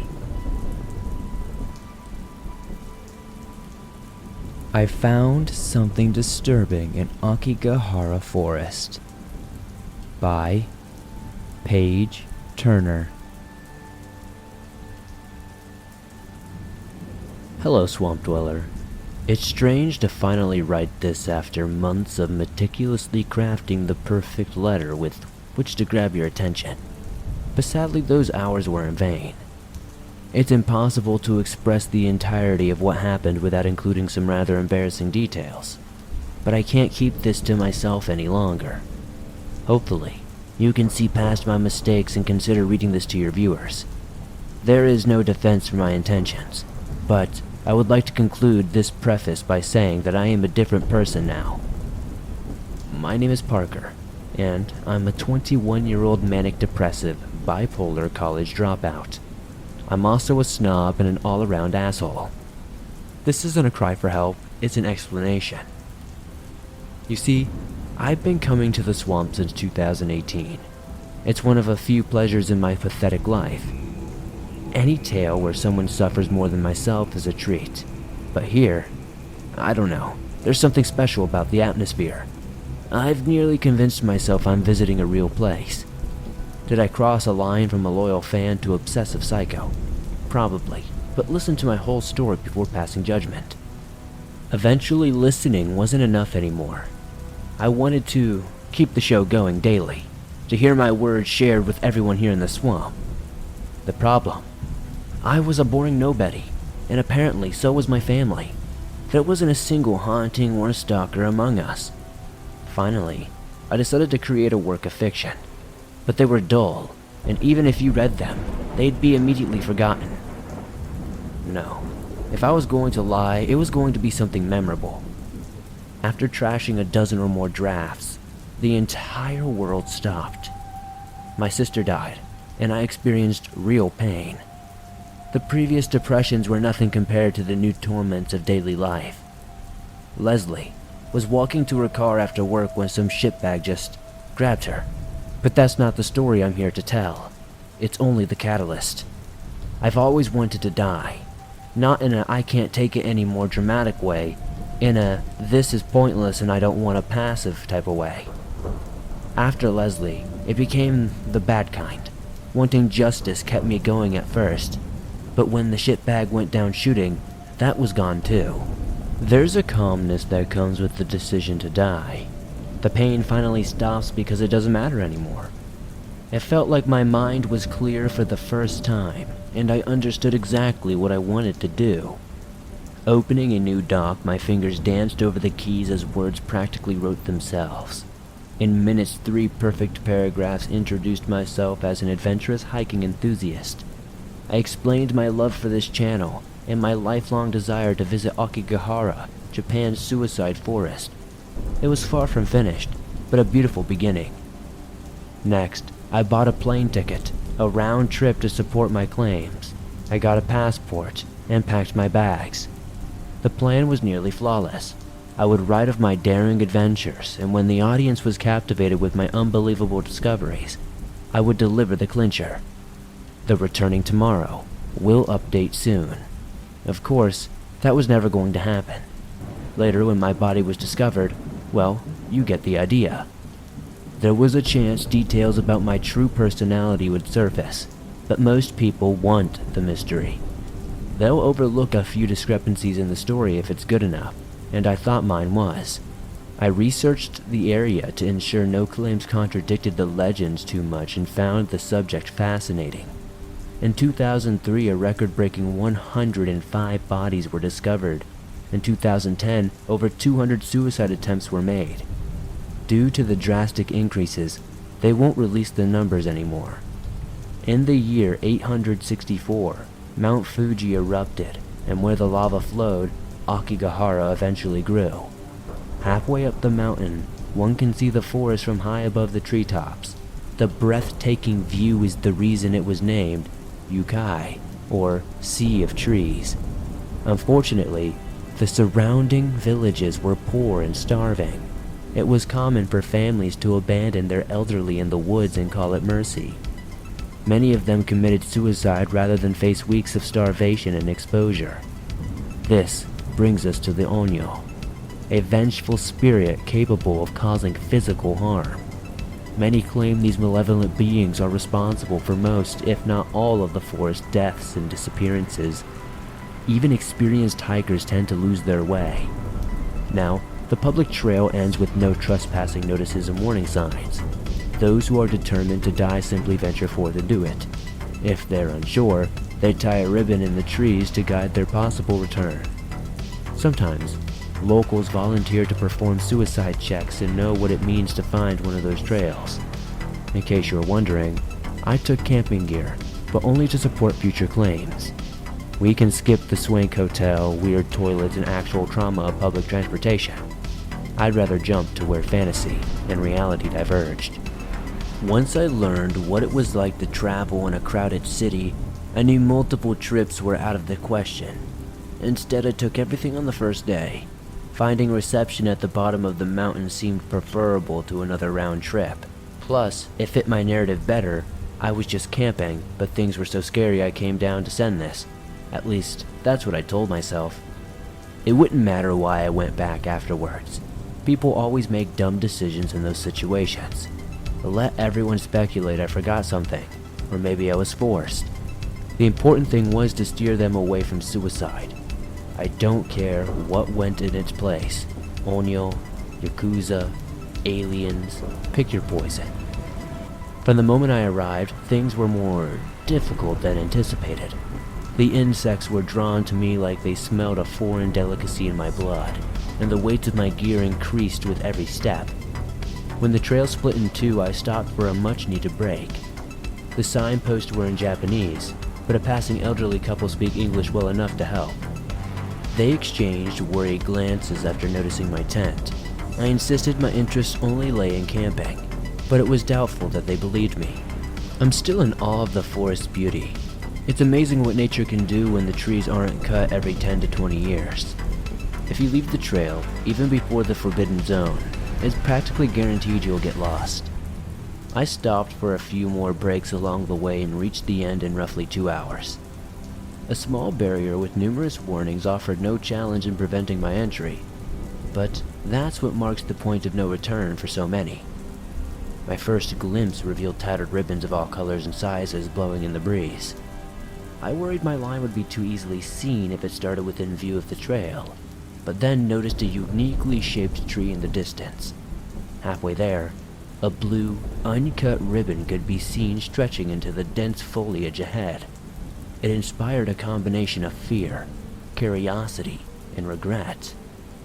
Turning back, I found a new landmark to the right. When sure no one was nearby, I started my own red lifeline. It was a solid hour before I found a suitable place for the tent. It was the lightest available, but as the clouds gathered overhead, the choice felt regrettable. Not checking the weather is a perfect example of the basic things I overlook in laziness. I set up between two huge trees and hoped the heavy rocks above me would help against the wind. There was nothing to do against flooding except hope it didn't happen. It wasn't until resting inside that I heard the sporadic patter of raindrops and realized the trees blocked most of it. Luckily, it never rained hard enough to be more than a nuisance, but the soothing sounds lulled me to sleep. Nightmares are a common theme in the forest legend, but that's true for most haunted places. Regardless, bad dreams are ineffective threats against those of us intimately familiar with night terrors, as long as we realize we're sleeping. One moment, I was resting comfortably. The next, footsteps were crunching in the distance. I rose to look outside, fully expecting a bear or a deer. My ears couldn't discern how many legs it walked on, just that it was heavy. The sound stopped instantly when I unzipped the flap. Taking a few cautious steps forward, I scanned my surroundings. It was then that I realized Akigahara was a serial killer's paradise, but it was too late for new worries. Besides, I was there to die. If someone wanted to help, why complain? I turned and felt urine stream down my leg. Standing not 5 feet behind my tent was the elderly couple from before. Except now, they look like zombies. They weren't ghostly apparitions, but solid bodies. Their faces were chalk white and peeling. The woman's neck had jagged red slashes, and her husband was missing a portion of his skull. With a sickly rotten smile, the man, in perfect English, asked, "Are you sure you're only here to camp? Is there anything you'd like to talk about? We're wonderful listeners." As he spoke, they advanced from both sides, and I stumbled backwards. "Oh, don't be frightened, dear," his wife added. "We only want to help. We have a grandson your age. Or, we did, until he left us to rot." The sorry, selfish bastard. Her voice became deeper with every word until it no longer resembled a woman's. I retreated faster and soon fell flat onto my back. Twisted roots and rocks jabbed painfully into my skin, but there was no time to stop for the stars dancing in my vision. The couple's approach grew louder with each step, and their cold iron grips could come at any second. I flailed, desperately propelling myself backwards, but my clothes snagged in several places. Finally, when I thought my heart would fail from pure terror, I jolted awake with a loud clap of thunder.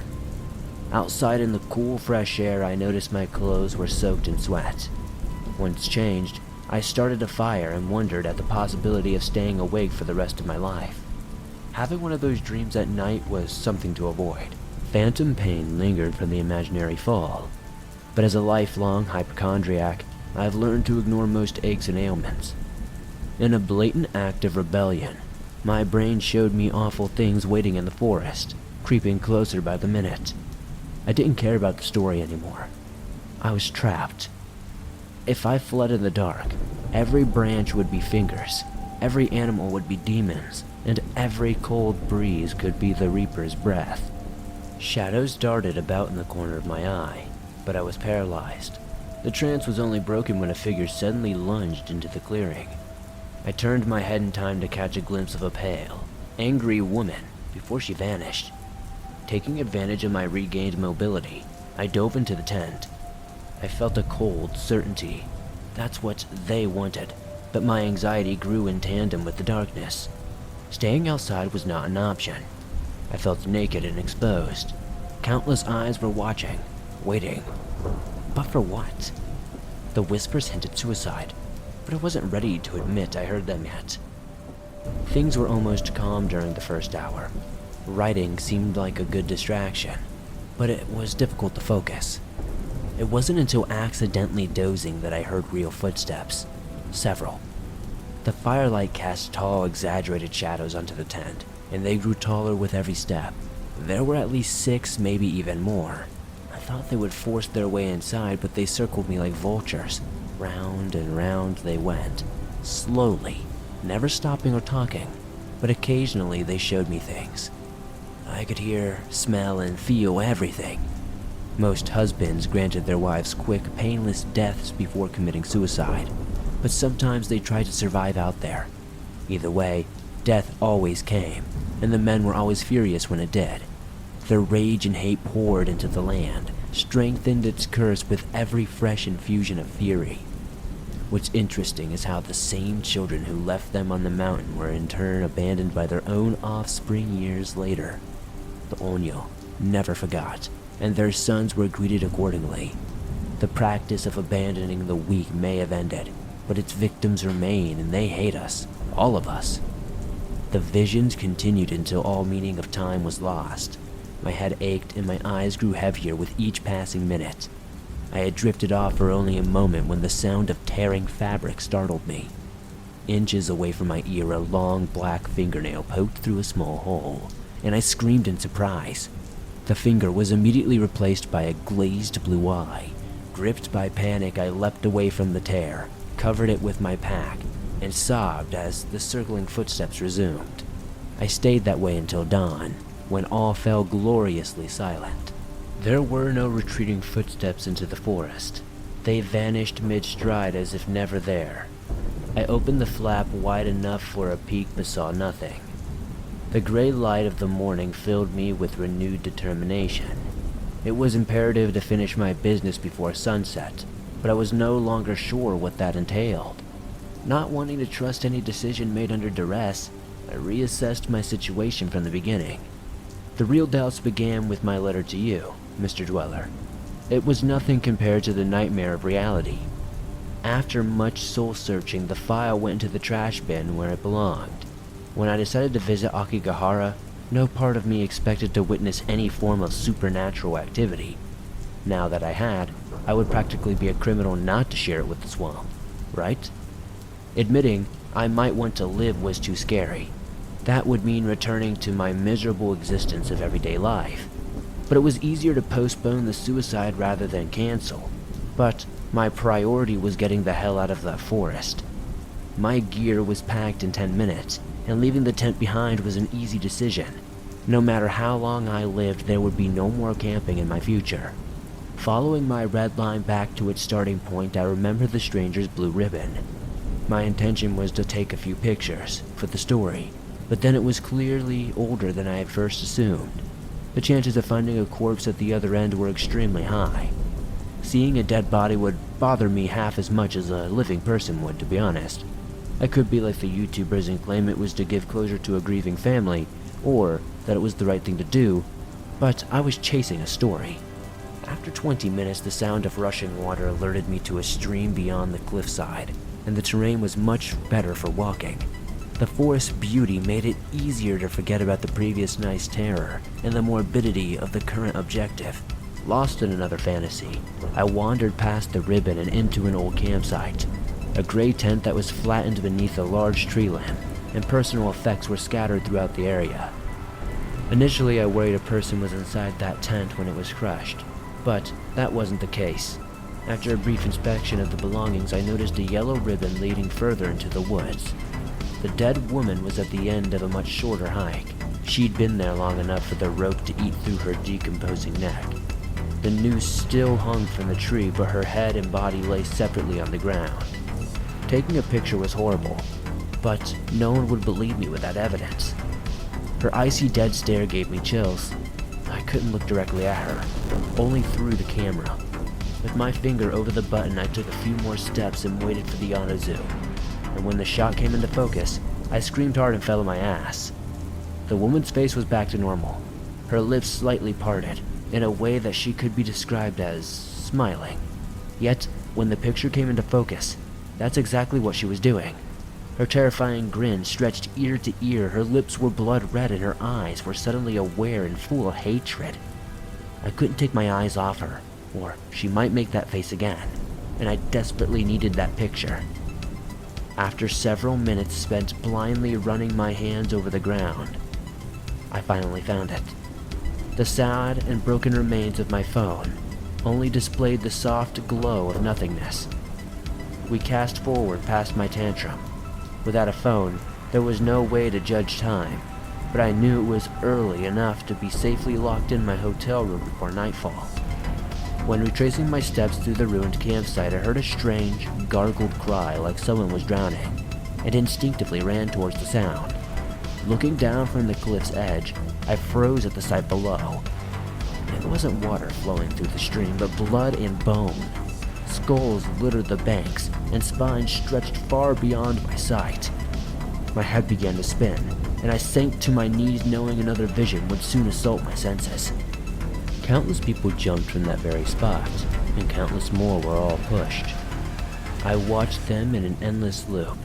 So many people, just like me, were surrounded by a horde of ghoulish figures taunting them and poking them until they fell. Death was not always instant. Some only suffered broken bones. Those begged for help until their heads sank below the surface. They were the same gargled cries which led me in the first place. I only returned to my senses when leaning forward, hovering at the tripping point. It was my own doing, but not my subconscious. I only returned to my senses when leaning forward, hovering at the tipping point. It was my own doing, but not my conscious doing. It required all my willpower to carefully lean back and avoid panicked movements. When there was a comfortable amount of distance between myself and the cliff, thunder boomed overhead, and the sky was quickly growing dark. That's when I remembered my laptop. It had a clock, but with a little luck, my phone would appear on the Wi-Fi options. At first I assumed it must be on American time, because why else would it say 5:15 p.m.? The battery was over half full, but the power died when I opened the Wi-Fi settings. When pressing the power button, the light blinked and died. If it was almost 6 p.m., that meant I missed the sun's entire journey across the sky while I was... what? What could account for so much time? I had done nothing but walk. The answer hit me, and I almost lost a little food in my stomach. It hadn't felt long at the river, but my muscles were weirdly stiff when I returned to my senses, as if confirming my worst fear. The bottom of the sun dipped just behind the mountain's back, and a long shadow fell across the land. That's when the whispers returned, but it was hard to distinguish the outside voices from my own while crying in the dirt. Kill yourself now. Forget the story. You can't spend another night out here. No matter who said it, these words were true, and I couldn't help but agree with them. After repacking the computer and finding my flashlight, panic really consumed me. I ran without looking back. The headless woman would be there. There's no way to prove it, but she would. A painful stitch in my side soon forced me to stop. The flashlight definitely would not have enough battery to last all night, but I did not turn it on until it was pitch black. It should have enough power to make it to the public trail at least. The plan was to walk until the light dimmed, then start a fire next to the path. If nothing else, having a plan granted me several minutes of reassurance. I genuinely saw myself making it out of there and being a better person for it. Like one of those life-changing experiences you see in a movie where the main character is entirely a different person at the end. All I needed to do was walk back to the blue ribbon. Even I couldn't get lost in that short space between it and the public trail. The ribbon was gone. I followed it when fleeing the river, but it wasn't there anymore. As if answering my screams of frustration, a violent wind blew and a wall of dirt hit my skin like 1,000 needles. Underneath the howling wind and crunching leaves there was another sound. Whispers, floating to my ears off the cold breeze. They were secrets and knowledge, questions and answers, promises and threats, all for my ears alone. When the trees were calm once again, I opened my eyes in time to watch the last blue tatters fall to the ground. Instead of being consumed by terror, I felt relieved.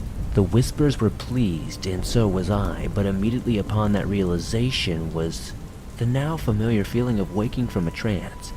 Those feelings hadn't been my own, and the appropriate response of panic began in earnest. Thinking the trail must be close, I used the flashlight and kept moving in the same direction. Fun fact, walking in a straight line is impossible without a guide. You'll always make a circle. Feel free to Google it. I didn't believe it either, but it was an interesting read. I pointed the flashlight into the cluster of trees and took 3 deep breaths before proceeding. The light bounced with my unsteady movements, and the whispers begged me to look for their faces, to follow them home. But if they were trying to lure me right, I needed to go left, and that's when the old couple returned. The moment the light fell on their rotting faces, I came to an abrupt halt, and they laughed at my fear. "You'll think he'll wet his pants again?" the man asked his wife. "Oh hush, that doesn't count. That was a dream, wasn't it?" the woman teased. "No telling. He was soaked clean through afterwards. Who knows what fluids came out of where?" the husband answered, and they both laughed. My eyes only glanced away for a second, and my head never moved an inch. Yet they halved the distance between us. Despite every conscious effort to avoid it, I yelped and fell once again. Standing no more than 5 feet away, they cackled maniacally while the whispers in my head turned to screams. "There's only one way to end it," they warned. Consumed by panic, I struggled to my feet and ran around them, while hopefully staying on course. When their wild, mocking laughter was gone, I slowed to catch my breath. Turning the flashlight off at that moment was one of the hardest things I've ever had to do, but every second of power that battery could have was precious. In the dark, my breaths were loud and jagged. It felt like the sound would carry on for miles. As my heart began to slow, a soft whisper spoke into my ear. So closely I felt breath on my neck. "Come play with me." It was a child's voice that time, and before a chill ran down the length of my spine, small fingers brushed the tips of my own. I frantically fumbled with the flashlight, nearly dropping it before finding the switch. It was only on for a brief instant and immediately began to dim. As the beam slowly faded, faces began to appear between the trees, watching and smiling. A whimper escaped my lips as I banged the flashlight against my palm, causing it to flare back to life for short spurts, only to immediately dim again. The pale faces in the forest blinked in and out of existence with the light, appearing closer with every flash, and the whispers promised, soon, soon. My entire system shut down. I collapsed, and between loud, racking sobs, I apologized for every horrible thing I had done to the spirits in life or after.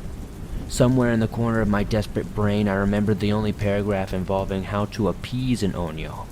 They want justice, for many reasons. That wasn't feasible here, not in the traditional sense, but I promised to share their story with as many others as possible. Then I repeated it a second time. Part of me hoped that if I kept talking, I wouldn't feel hands reaching from the darkness. The words did nothing to appease the Onyo, but something appreciated the sentiment. The next time the light roared to life, it stayed on. Most of the faces were gone, and the ones that remained were beyond the beam's reach. Reaching unsteadily to my feet, I was surprised to see the clouds had parted. The moon and stars were shining brightly. I wasn't foolish enough to let my guard down. There was still a heavy tension in the air, but it was possible to breathe again. Forcing myself to move slowly, I turned in a circle, hoping to see anything familiar. On my third pass, I finally saw it. The end of a blue ribbon tied around a tree. The rest was torn away, but that one beautiful scrap remained. I ran to it. The possibility it would vanish was all too real. Halfway there, a cold steel hand clamped around my ankle, and I face-planted, hard.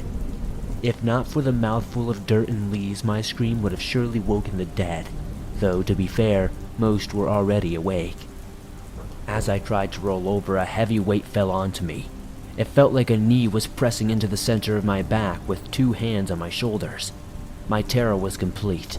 I could not move or think. No air was getting through, and my vision was going black, but everything was just blank. I thought the distant voices were hallucinations until whatever held me down suddenly vanished with the appearance of multiple flashlights.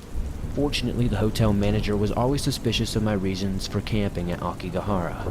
When I hadn't returned that day, he reported me as missing, and the officials refused to start the search until morning. But the manager said that he had a bad feeling. He and his friends, with a few locals who volunteered there, all came out and looked immediately. So yeah, I definitely owe that guy my life. There's a lot I'll never know about what actually happens out here, but I've been thinking about it ever since. You know, what you believe is up to you, but I have a theory. Suicide was viewed differently in Japanese culture. In the feudal era, the act of seppuku was an honorable way to take one's own life. It was often carried out with a short blade to the abdomen, ensuring an especially agonizing death by disembowelment. There were a variety of reasons, usually to restore lost honor or to prove one's loyalty. But the important thing is, it wasn't the shameful, cowardly act most Americans view it as. They had a special name and honor traditions to show it was not for the weak. Many poor souls were happy to die. They saw it as putting extra food in their children's mouths and freeing their caretakers from an unnecessary burden. They expected their sacrifice to be honored and remembered, not forgotten on the mountain with their rotting corpse. So I promised to remember, to pass their story on to all who would hear it. I think that's why some decided to let me leave. Not out of kindness or mercy, but a desperation to be known. I'm not sure if that conveys the profound life lessons I've learned, but if nothing else, please try to be less judgmental towards others. Not everyone is raised with the same ideals or opportunities, but we all bleed. Anyway, that's my story. Even if you don't use it for the channel, I don't care. The fact that you saw it is plenty. Most importantly, thanks for all the shitty nights you've gotten me through. Whether you know it or not, I think you might have saved a few lives when you started this channel. It's not just that you provide quality content or entertainment, it's that you include all of us in every episode. You've created a second home where all of our friends are welcome like family. I hope you know that.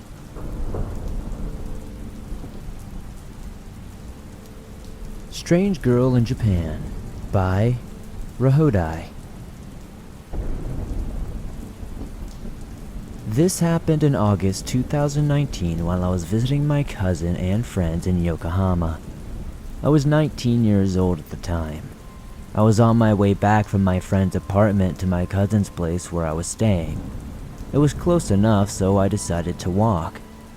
Despite it already being dark and late outside, I was rather close to Yokohama Harbor, walking on the pathway right next to the water. In the distance, I noticed a figure standing next to the railing, staring out to the sea. There was nobody else around, and I got a strange feeling from them, but I had to pass them regardless. The figure didn't seem to move when I got close. For some reason, I stopped to look at them when I was right behind. The person was wearing a black trench coat reaching past their knees and had their hands tucked in its pockets. While I was staring at them, they turned around to look at me.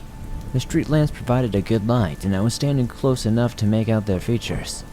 It was a girl, clearly foreign, and the first thing I noticed was how absolutely beautiful she was. Rather tall, maybe around 5'8", dressed in modern, entirely black clothes, and dark wavy hair reaching their shoulders. She was young, couldn't be any older than 18, maybe even younger. My gaze lingered on her eyes and a chill went down my spine. They were light but completely empty. It was like looking into a void. She stared at me. Her expression was blank. It didn't change since she had turned to look at me, but I had a feeling that she was waiting for me to do or say something.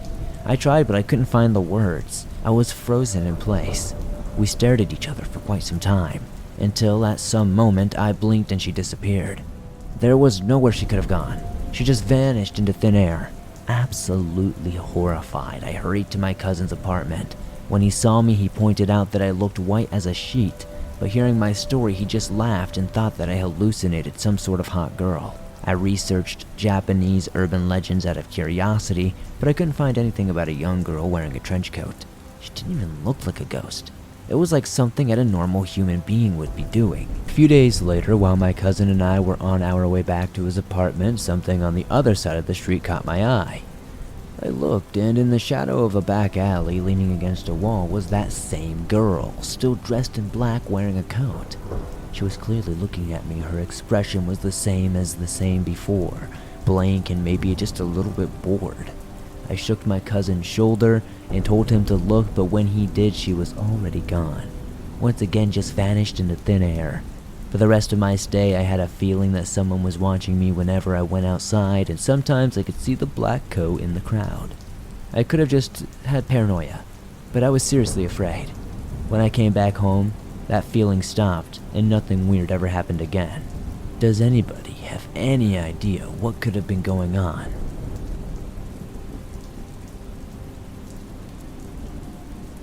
College Exchange Horror by Anonymous. A few years back, I was taking part in a college exchange for 6 months, where myself and a Japanese student swapped places to get a taste of life in each country. It was honestly one of the most incredible experiences of my life. Japan is weird by Western standards, but it's also full of some of the most wonderful, gracious people I have ever met in my life. The way they think about life, even down to some minute details, is as fascinating as it is thoughtful, and going over there changed my life for the better. But something happened on a flight home from Japan, and although it didn't mar my experience entirely, it left a huge black stain on what should have been a very fond memory. The flight home was a long one, a very long one, like 9.5 hours, followed by another 10-hour flight. It's not easy just sitting there for that long. I'm sure many of you know that. It feels very claustrophobic, constrictive, and the fact that you really can't relax is just horrible. I suppose that's why people pop pills or something, or maybe plow those little mini bottles of liquor just to gain some semblance of relaxation. So, I'm in the middle of the second flight. This one is about 8 or 9 hours. That's going from Southern California to my hometown of Newark. I'd worked my way through most of the in-flight movies, and I'm sort of half watching this dumb sci-fi thing with Tom Cruise when I hear something over my headphones. I slide them off my head to hear the woman, a few rows ahead of me, getting all panicky in a foreign language. I'm no expert, but I'm almost certain it was Chinese, but don't quote me on that. Anyway, she's clearly very frightened or upset about something, and keeps hammering on the little button above her head that summons a flight attendant.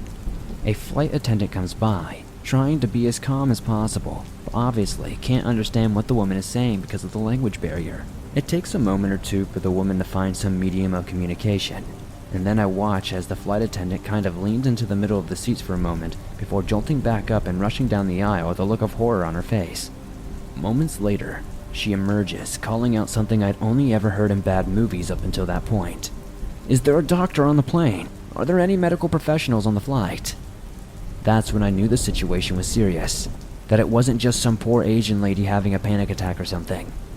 The look on the attendant's face had told me everything. But this just made everything concrete. Something terrible had happened in the middle of those seats. Eventually, the flight attendant emerges from the business class section of the plane with a professional-looking man in a polo shirt, white hair, and glasses. This was obviously an English-speaking doctor she'd managed to find. He does the same thing the flight attendant did at first, leans in obviously and gives the man a brief examination before suddenly bursting into action. He looks around for the biggest, strong-looking man he can find, then doesn't so much asking for help, but tells them to help. I know that might come across as him being rude, but the authority with he spoke was powerful. No one questioned him. They just got up to help, like it was their duty. People are amazing when it comes to an emergency like that. The bigger guys started working on lifting someone out of their seat, pulling them to the middle of the row, and carrying them towards the back of the plane. I had a glimpse of the person as they passed, an elderly-looking Asian man.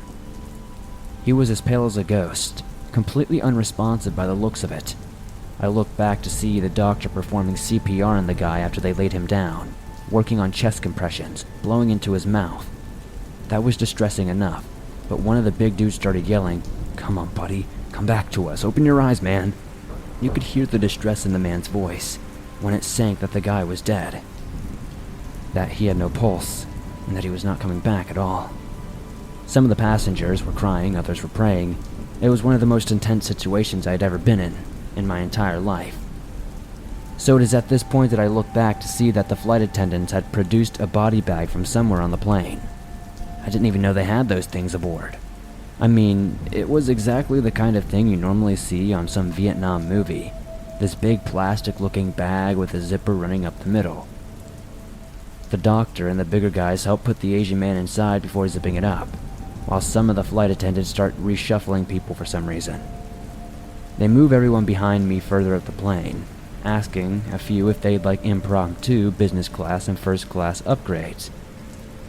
But no one asks me, so in the end, it's me with a row of window seats to myself, with 2 free rows behind me, and then it's the back of the plane. I really should have seen it coming, and asked the attendants to move me too, but the whole thing was so intense and everyone had so much to deal with that I decided it was better just not to make a fuss. But like I said, when it dawned on me what was about to happen, I really wish I hadn't been so reasonable about the whole thing, because suddenly, the guys are lifting the armrest on the second row behind me, leaning the seats back a little before hoisting the poor Asian man's body up and lying it on the seats. I can't even describe how incredibly uneasy the whole thing made me. There was no smell. I mean, the body was fresh, but just the idea that maybe less than 2 or 3 meters behind me lay the body of a dead man. It was so impossible to really relax, and now it was even more impossible to not feel anxious. I tried to ignore it, but as you can imagine, that's just impossible. I found myself looking back between the seats every so often, just peering back at the shiny material, and just knowing that poor guy inside is without a pulse. It was horrific. On the way off, a flight attendant took my name down and told me I'd be entitled to money off my next flight for being so nice and quiet about the whole thing, that it hardly ever happened, and that they were so sorry that it had to be me that the body was nearest to. It was the least they could have done, but honestly, I don't feel like I want to fly again. Not for a long time to come.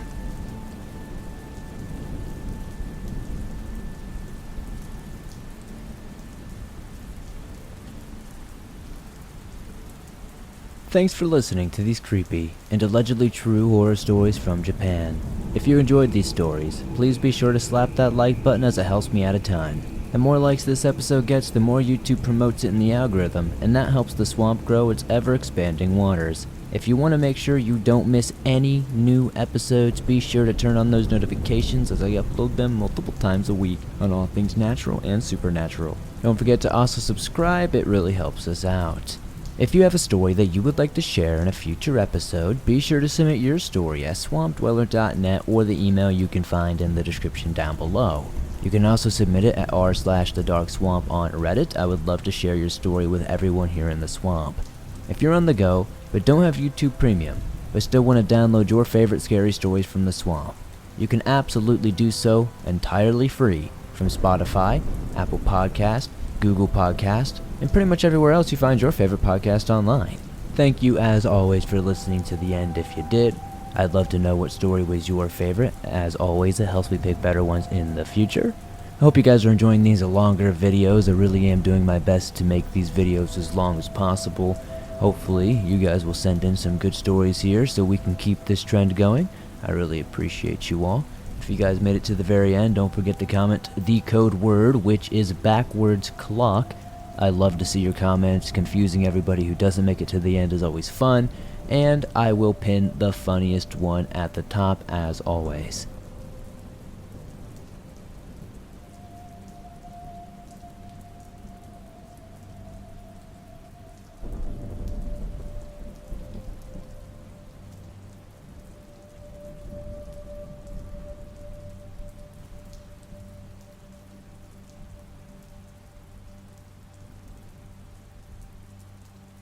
Thanks for listening to these creepy and allegedly true deep woods horror stories that'll freak you out tonight.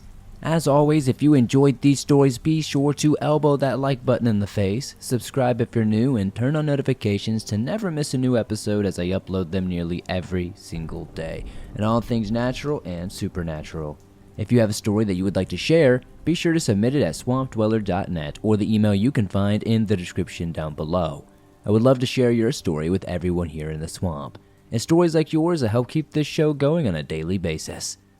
If you guys made it all the way to the end, I thank you guys very, very much. I'd love to know what story was your favorite. It helps me pick better ones for the future. If you have any suggestions, be sure to comment them down. And if you made it all the way to the end, today's code word is ambient sunset. Be sure to comment something funny down below. The funniest will get pinned at the top per usual. I appreciate all of you guys. I'll see you soon with another creepy episode.